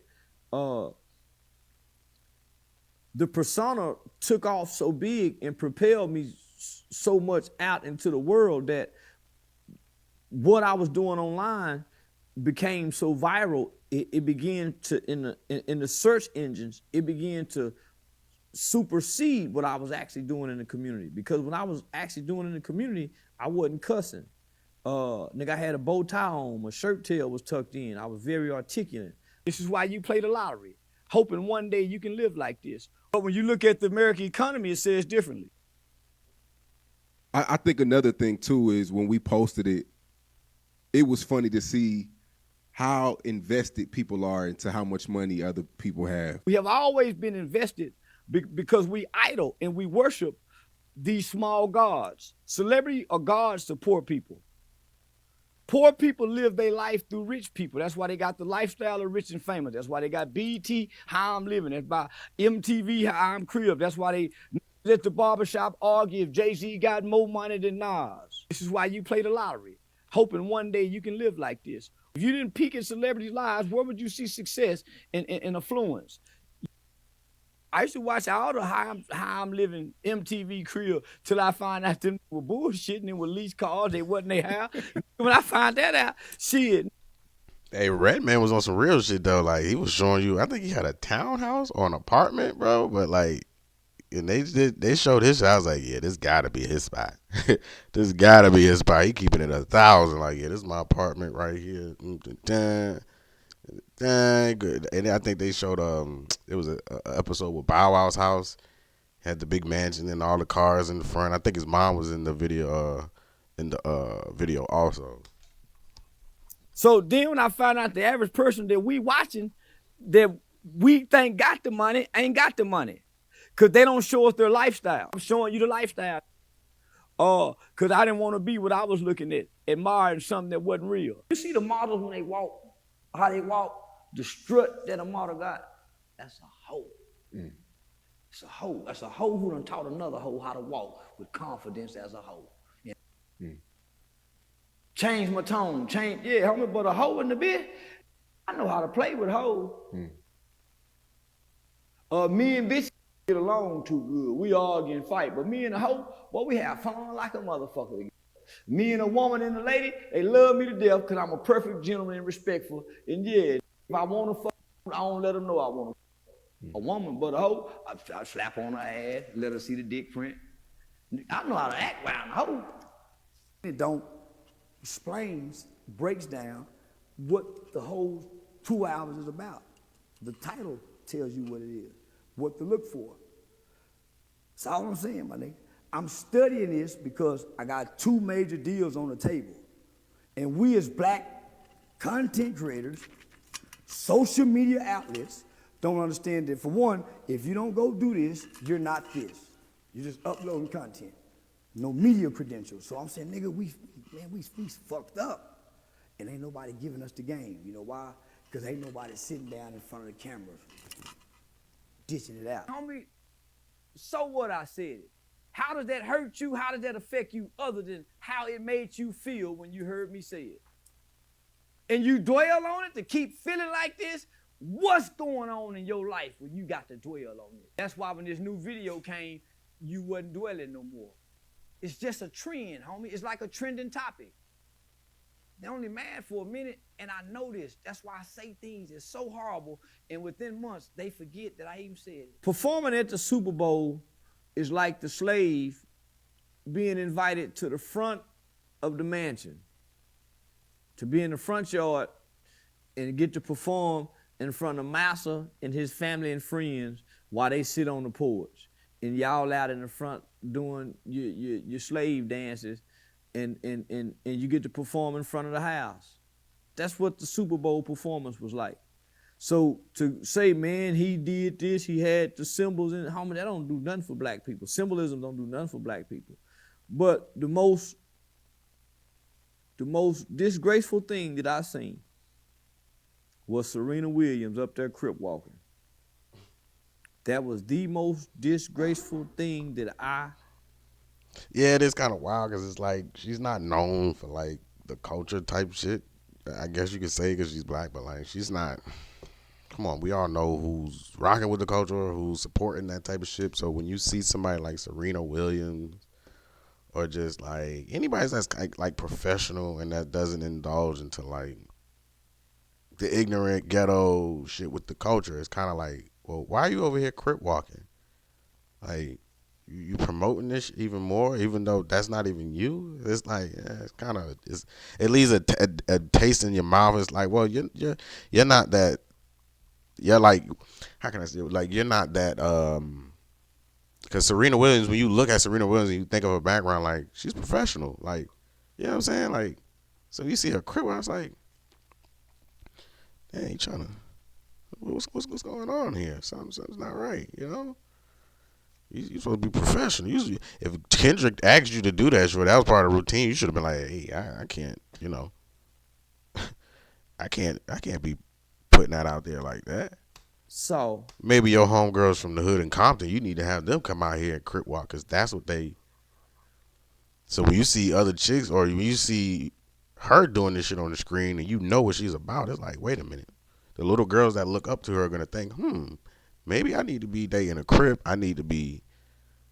You know what I'm saying? Like it just pushes it to a next level when you see somebody who's not in this lane promoting this kind of shit. It's like, wait a minute. During that performance, any nigga that'll fuck Krishan Rock that show me how she live, I wouldn't dare fuck with a bitch. Nigga, you done showed me one time how this bitch house nasty is. If a house nasty, a pussy just as nasty. So nigga, you telling me you nigga fuck with these kind of hoes that nigga, you nigga just fucking with mental ill patients. Getting them high on drugs and got them acting out trauma because they cute. They got cute hoes in the mental asylum. Nigga, I was facing 40 years under the Texas Juvenile Determined Sentencing Law. Man, nigga ain't never even heard of that before as a kid. 40 years? Hanging with some who go to bed hungry. Hanging with some who 7 people in this 2-bedroom. Nigga, roaches. Nigga, man, ain't no roaches in my house. Nigga. Man, there's people walking in and out all day. Man, I ain't know that exists. So, you thinking capital murder, 40 years. You lying to me. You go do whatever your mama and your lawyer instruct you to do. That's why these tell when the feds get them, because they lawyer tell them, hey, listen, they got evidence on you, might as well tell. Because I haven't lost to it. Because while y'all are trying to get paid from it, I'm trying to understand it. What moves it? Why all of us are addicted to it? Why does it control the elements of the world? And is it really the mark of the beast? So nigga, I'm trying to understand some shit. And I use it to my advantage while I understand it. So I ain't on here you just bullshitting. Nigga, I'm trying to really, really understand this shit and become an internet genius. Now, how am I just been attacking the hypocrisy. I've been doing the same thing that the rapping was doing. The same Like thing. you came for Kevin Gates and he kind of won you over with his civilized response. Made a nigga feel this small. Yeah, his response made a nigga feel that small. Because I wasn't expecting that kind of response. You know, I'm still thinking it's the Kevin Gates that kicked that woman when he was on stage. So when he come back and say what he said, yeah, that nigga, I ain't gonna say he crushed me, but that nigga, he body rocked me. Cause yeah, nigga, I love you, I respect you. And here's why I'm acting like, yeah, when he broke it down for me, nigga, I felt that small. So, yeah, nah, that nigga killed me. He responded with love. Yeah, you kill a nigga with love. It'll help boost the prostitution industry. And then maybe they can start making prostitution legal in all states like Vegas, where you got to worry about going to jail trying to buy pussy from a hoe. Or a woman ain't got to worry about going to jail trying to sell her pussy to eat or get her somewhere to stay. I'm with it. It is gonna impact and influence the prostitution industry in a way where it might become being vibrant again. You niggas at this point, y'all gay. At this point, if you like OG Percy or Whack 100 and you still hollering cuz, if you like YG and them still talking this blood, homie, you got to be gay at this point. And A lot of these people the are on- platform paintbrush has more power than the work that you can do, boys. When the artist I'm signs- telling you from this side, that platform can do way more for you with their brush than any work you can do on this. Media has the power to destroy, make, or break you. They have that power. You don't. The person that's over here where I'm at don't have the power to make or break themselves. The narrative does. Whoever controls the narrative. Nigga, I wanna get you in the category where Antoine Daniel, soon as you press in, it's green monetized. YouTube restricted them so much for Charleston White videos, forced him out of business, doing to him just what they do to you. You're in that category based on your topics. Everything street, hip hop, so you're the elements of the conversation. It's not negative, but the words are considered negative words based on algorithm. It's not intellectual. Well, I mean, you saying algorithm, that just makes sense. He's sitting there saying that. But then again, it's like, well, Charleston, this is what you came out talking about. It's not like you came out just talking about straight politics and that's all you talk about, bro. You're indulging into the culture of rap, hip hop, and the streets, and this is what you talk about. When you're on these platforms, that's all I really hear Charleston talk about. So when he's sitting here saying that, like, this is what these people that he's looking to sign with or he wants to be with, and they're looking at him every time they look online, it's always about some street shit or some hip hop shit, or you know what I'm saying? And it's like, well, this is all you really talk about, Charleston. These topics that you talk about, those are what's trending. This is what's popping. That's why you're talking about it. So like, it's almost like, bro, you can't get mad at Say Cheese and these when these are the questions that they're gonna ask you, bro, because you're always on live talking about this shit. So it's like they get it from you talking about on live. So when you go to do an interview, it's like, okay, we're gonna go off the live that he spoke with and just kind of go from there and just try to add stuff in, you know? Questions. My mind is way bigger than the topics I talk about on here. So I gotta dumb down. It was a valuable lesson. Entertain on stage, nigga. And stay away from the social media platform. I can respect that. How long does a man how much does a woman have to put up with?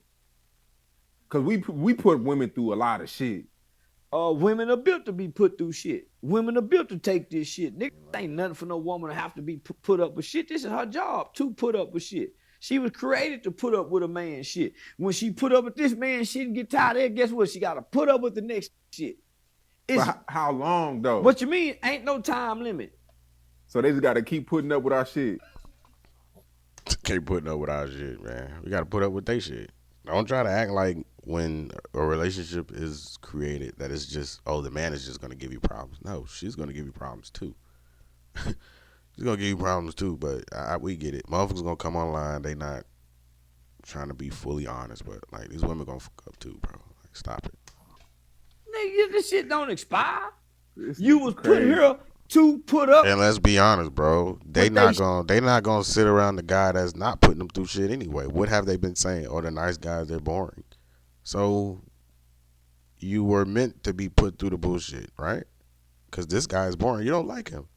Yeah, he's too boring. He doesn't cause enough chaos and problems. Okay, well then, here's this guy.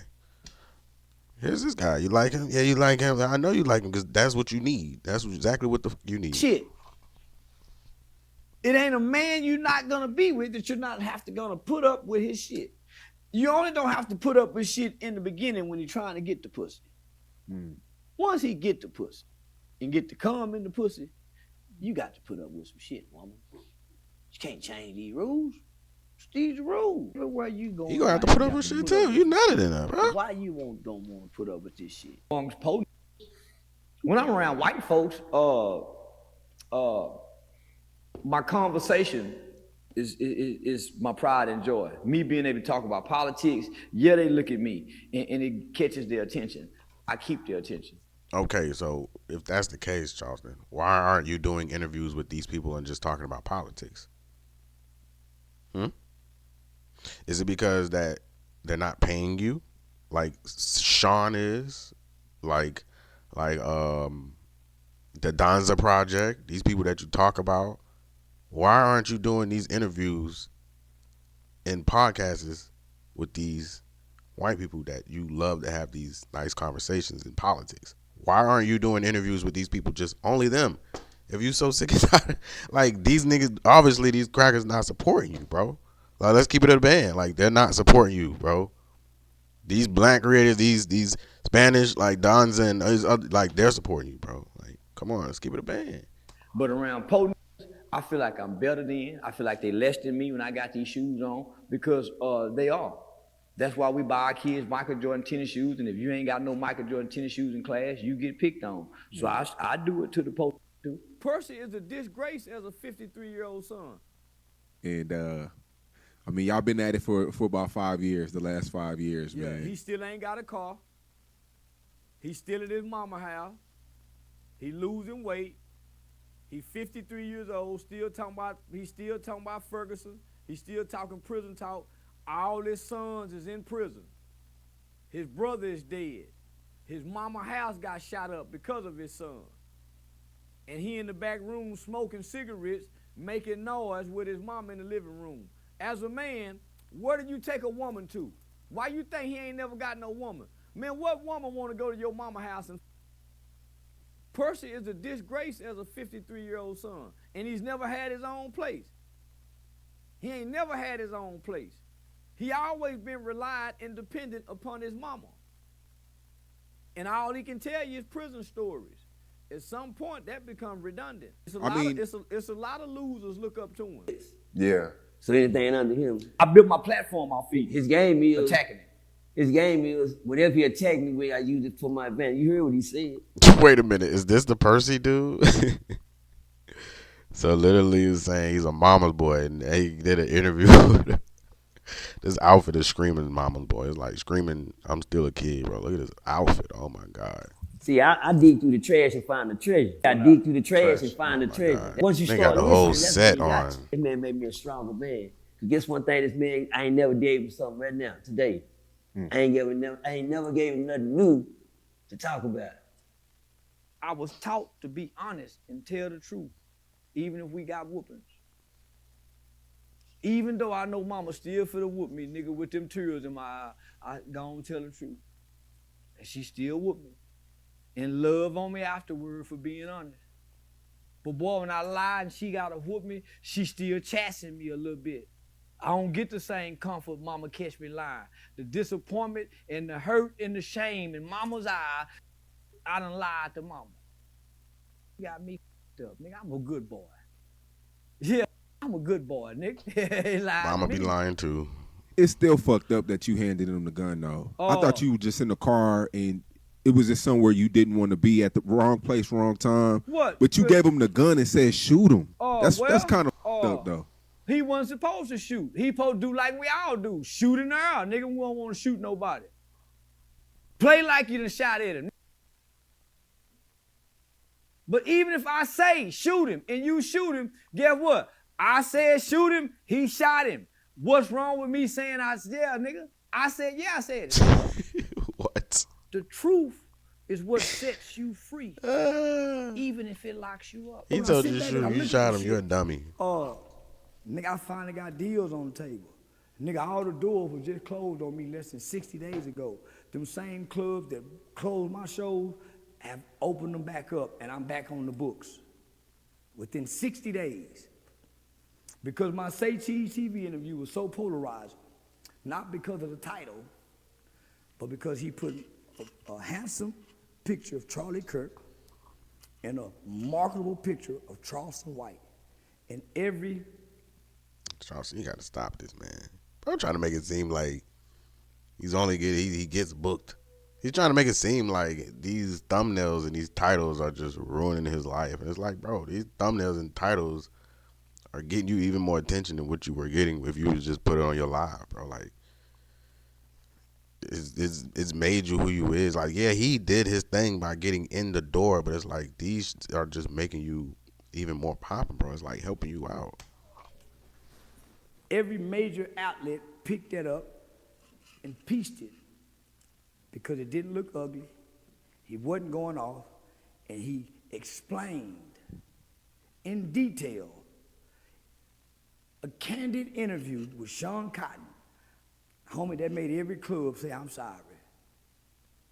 You're right, Charleston. The title didn't do that. Looking at my fight, say something to me. I respond back and say Woody, don't forget you told gangster snitch killer. Oh, so now you mad. You said something, no? I said something back. I had left you alone because I seen you doing this. I left him alone. I only with niggas doing this so we can go up together. But niggas doing this, I don't reach back down there to help them come back up. You taught me that with the rapping Big Chief. Learned my lesson. I don't do that no more. So niggas jealous. Yeah. Do you still you said a year ago on my platform that you don't give a fuck about police brutality? I don't. You still don't? Nope. Even with the it's a situation where a cop killed a kid and then a day later his dad went and killed the cop. Have you seen that? Yeah.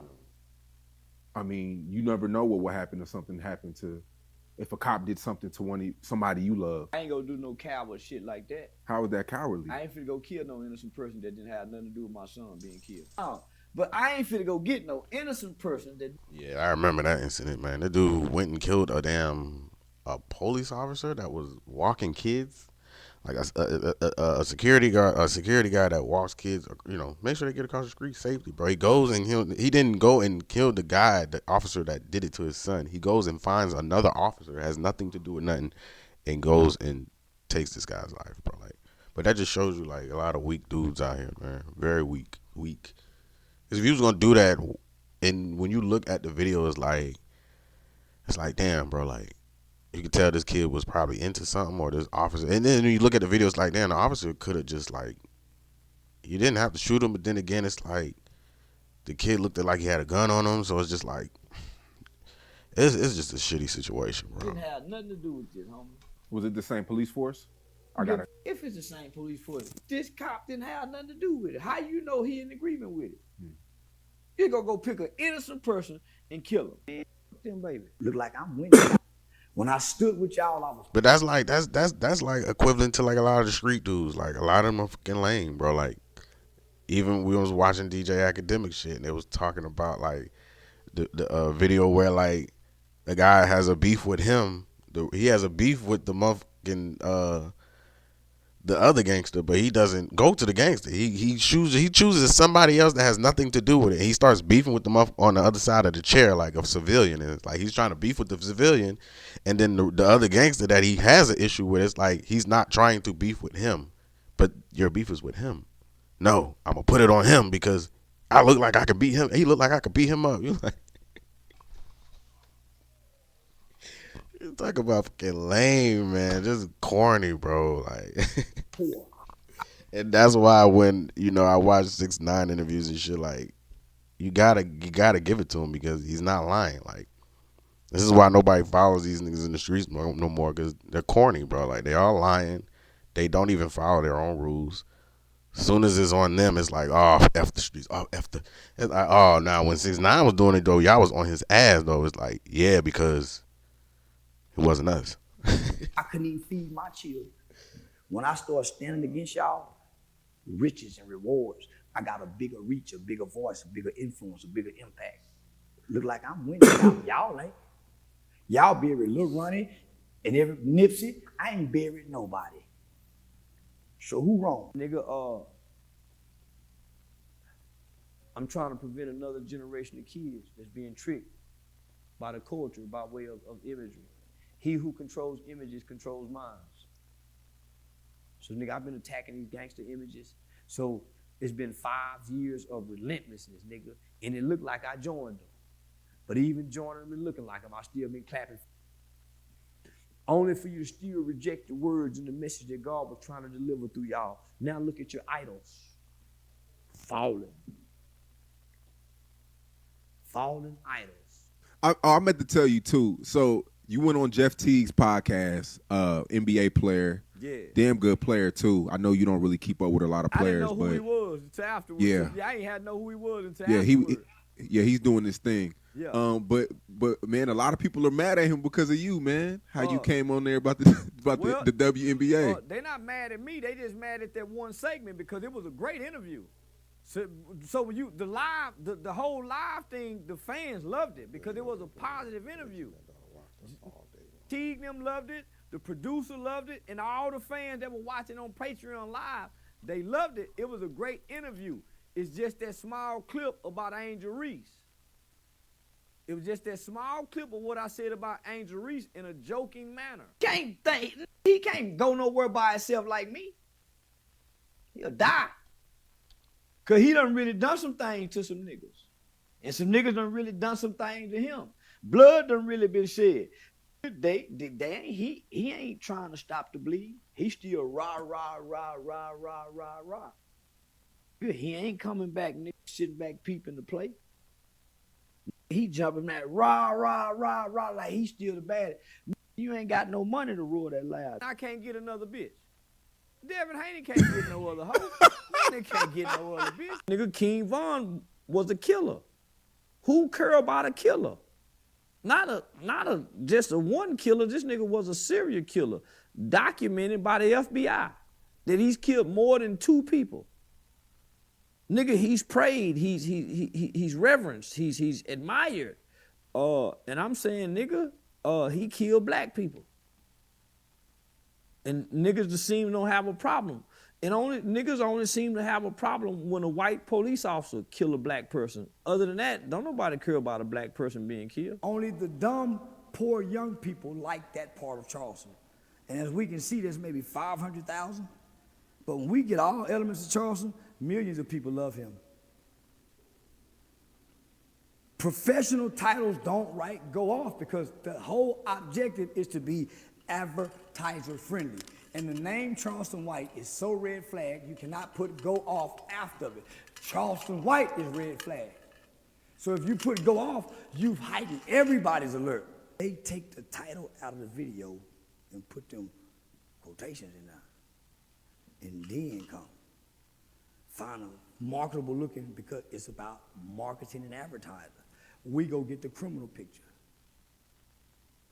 the monkey looking picture. That's what they put on the news to make the jury say he's guilty already. It's called propaganda. We're caught up in their propaganda that's being used against us because we getting paid off of it. But it's demeaning and it's brand assassination. Nigga Thug said he was having it his way in jail.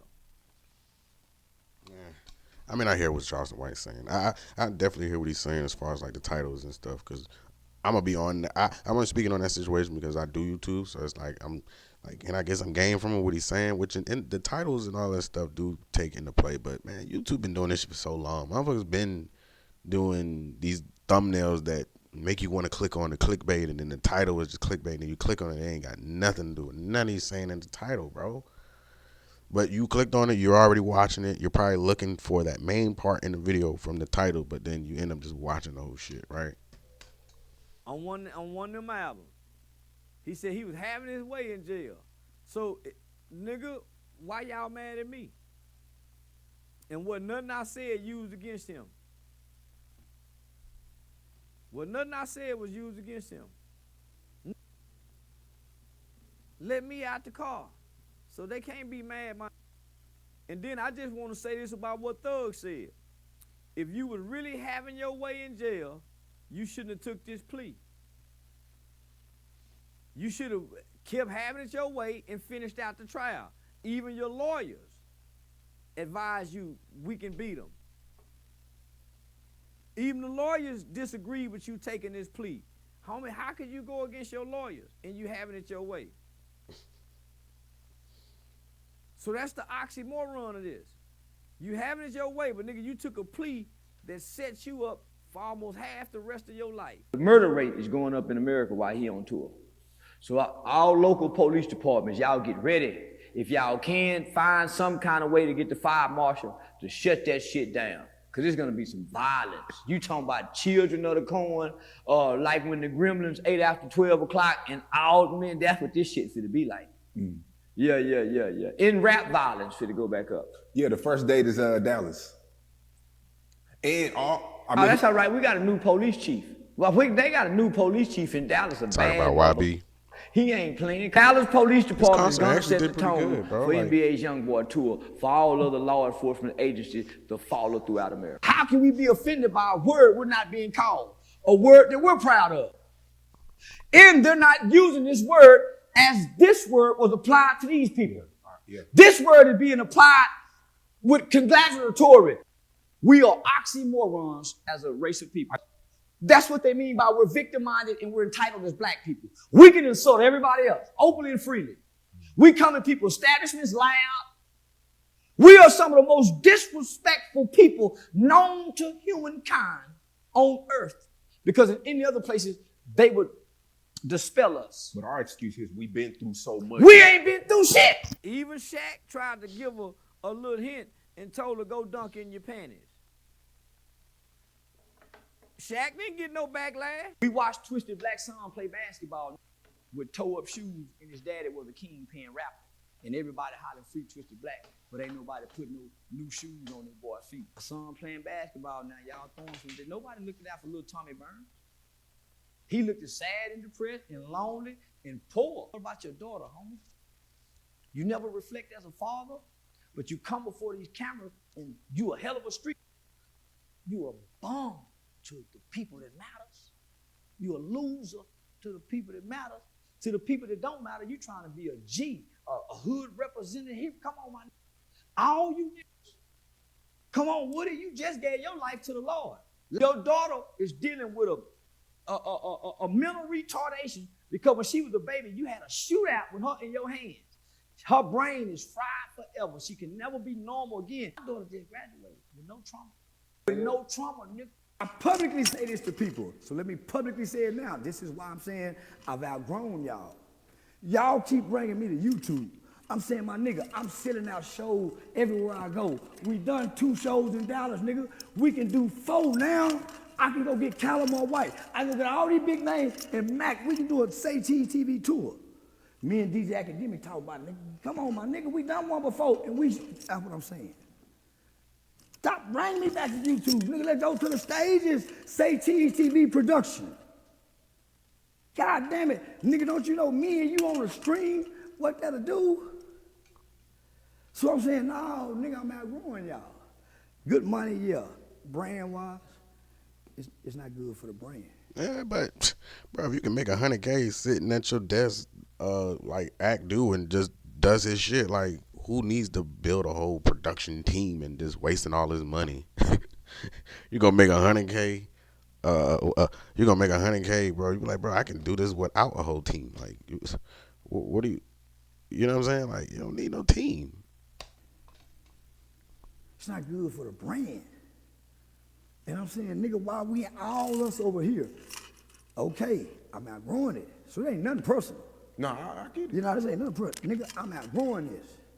I want a TV deal. This don't get you that. This keeps you here. That's why everybody here can't come off and sell merchandise. That's the objective. Is to Nigga, Michael Jordan tennis shoes should be banned. There should be a ban on Michael Jordan tennis shoes. Public safety, for public safety issues. Yeah, Michael Jordan tennis shoes is a public safety hazard. Who gave us this tennis shoe value system? It's something about that motherfucking Michael Jordan man on that tennis shoe that make niggas go crazy. Because they're just affordable enough for poverty. Like, niggas in the hood can just afford them. Parents can, like, barely. They're expensive, but they're not too far gone. Like, you niggas, the average parent couldn't wear those sneakers you got on. But Jordans, they're still reachable for the average parent, middle class, lower class Man, parent. them bitches $400-500 a pair sometimes. Yeah, Michael Jordan should be ashamed of it. No, I'm not a sneakerhead. If you're a sneakerhead out there, y'all comment on that shit, bro. But I do be seeing, I've seen a lot of people online though. They buy these boxes to, I guess, keep the shoes safe. But who was it? I think it was Trick Daddy or somebody like that. They were showing a video and like they had all their Jordans, bro, collecting them shits, and then they took them out the box and was pressing on the sole and shit, and the shit just started kind of melting or just fading away, and like you could just tear the damn shoe up and grind it into pieces by just pushing on it and putting pressure on it. So like the shoes were made cheap, but they selling them shits for 30x, 40x. You know what I'm saying? Like, they killing y'all motherfuckers. But I wouldn't waste my money on no fucking Jordans, bro. Like, no shoe at that. What's inside of you? Want that rapping nigga dick? Them two spirits are drawn to each other. My mama say, son, spirits are familiar with each other. You attract what's inside of you. You attract what's inside of you. Why you think some women keep attracting the same kind of men? Some niggas keep attracting the same kind of girl. You attract what's inside of you. And I know women and ladies when I encounter them. So I treat them accordingly. New Yorkers feel if you don't know who Max B is, you're uncultured. Do you agree with that? Most people are uncultured. We don't eat pizza that they eat. When the fuck did New York say that? First of all, New York hasn't been hot in so long, bro. Like, ain't no who's listening to Max B, bro? Like, y'all trying to make it seem like Max B was Pop Smoke. Like, Pop Smoke was way younger than Max B and music was way better. So, like, if anybody was gonna put New York back on the map, bro, it's definitely gonna be Pop Smoke. 'Cause Fabi ain't gonna be able to do it. That they eat. We don't go. Bobby's not gonna be able to do it. Lil TJ's not gonna be able to do it. A Boogie, he's dope, but it was either, for me, it's either between A Boogie, Fabi. I don't really know nobody else that I could see that could take over the New York scene and make it hot again. But they don't have enough hot artists. That's really the thing. That's really the problem. I don't have enough hot artists. You got the one chick, what's the Brooke, the little short, little sexy little chocolate little thing, but she ain't making no hits. Like, you know what I mean? Like, come on, let's keep it a band. To the bodegas. We don't know battle rap, so we're very uncultured compared to New York. Don't nobody, like Pimp C say, we don't play that bullshit down here. Actually, we don't play that bullshit Ain't down nobody here. riding around listening to no Put battle y'all rap, records on boy. one side of a store, put our records on another side of a store, and see who sell the most, nigga. I mean, you got you know what? And I was thinking like we got Fab, but I'm thinking of like new artists who's like really helping New York. I ain't talking about no damn Fabulous and Jim Jones and like, bro, these people that's a whole nother generation, bro. Come on, I'm talking about who's keeping this bitch piped up. You know what I'm saying? Don't nobody listen to that bullshit, nigga. Nobody listen to New York rappers but New York rappers. That's why them niggas ain't in the charts like us down here. That's why Atlanta and the South been ruling for what, the last 20, 30 years? Cause Facts. we're uncultured, nigga. We got a Southern culture that we embrace, and Timberlands ain't part of it. Being cold in the snow with fur around our heads, that ain't our culture, my nigga. Why was you mad that people were donating money though?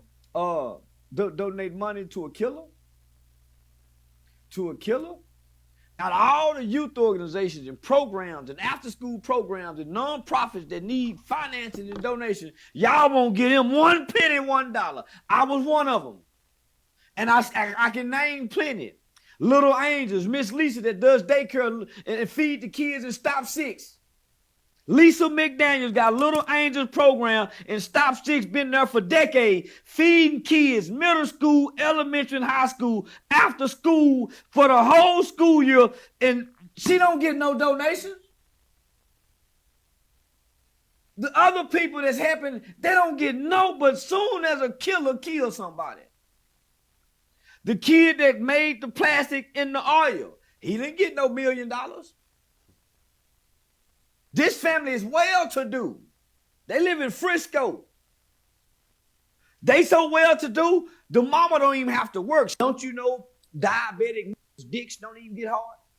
Their dicks don't get rock-solid hard. It get weenie hard working beans. It's weenie hard. Ask every diabetic that insulin come up. And not only that, you think of diabetic knuckles. Talking about Boosie. Knuckles brittle. Motherfucker, crack his knuckles trying to fight Oh my me. God. Man, Boosie is a gummy worm. Yeah, Boosie a gummy worm. Yeah, now they act like they can't find what I do on the internet. No community work, we don't know. Y'all done overlooked all the community work. To go back 30 years as a kid. Boy, we f***ed up, nigga. We f***ed up. That's why I told black people, y'all don't give a damn about me saying f*** that baby. I thought y'all were mad about me saying f*** that baby. Y'all was supposed to be saying f*** that video. I publicly say this to people, so let me publicly say it now. This is why I'm saying I've outgrown y'all. Y'all keep bringing me to YouTube. I'm saying, my nigga, I'm selling out shows everywhere I go. We done 2 shows in Dallas. Y'all keep bringing me to YouTube. Like, bro, what are you talking about? No, you keep getting your ass on front of this camera and talking because you know you're getting the bag, bro. Charleston too funny, man. We can do 4 now. I can go get bringing me Callum to White. this YouTube. I can Nah, get all you these keep big coming out names with this and bag. black. We can do a Say Cheese TV tour. Me and DJ Academic talk about it. Nigga, come on, my nigga. We done one before, and that's what I'm saying. Stop bringing me back to YouTube. Nigga, let's go to the stages. Say Cheese TV production. God damn it. Nigga, don't you know me and you on the stream, what that'll do? So I'm saying, no, nigga, I'm outgrowing y'all. Good money, yeah. All right, come on, Brand Sean. wise. We just seen this one, Sean. I see how you clipping this up. They know that. So let me go up there. Because y'all making it personal. Y'all making it personal. And because y'all want it to be personal. Because of where y'all at in life. Everything at the bottom, everybody take personal. I ain't at the bottom no more. My boy said I ain't at the bottom no more. We'll see. We'll definitely see Charleston White back on Say Cheese, man. 2026, man. We here, bro. Top moments from Charleston White, man. Y'all let me know your favorite top moments from bro. We gonna kick it off in the 2026, man. We gonna see y'all on the Charleston White Say Cheese 2026 interview, man. Watch, we coming, bro. Peace.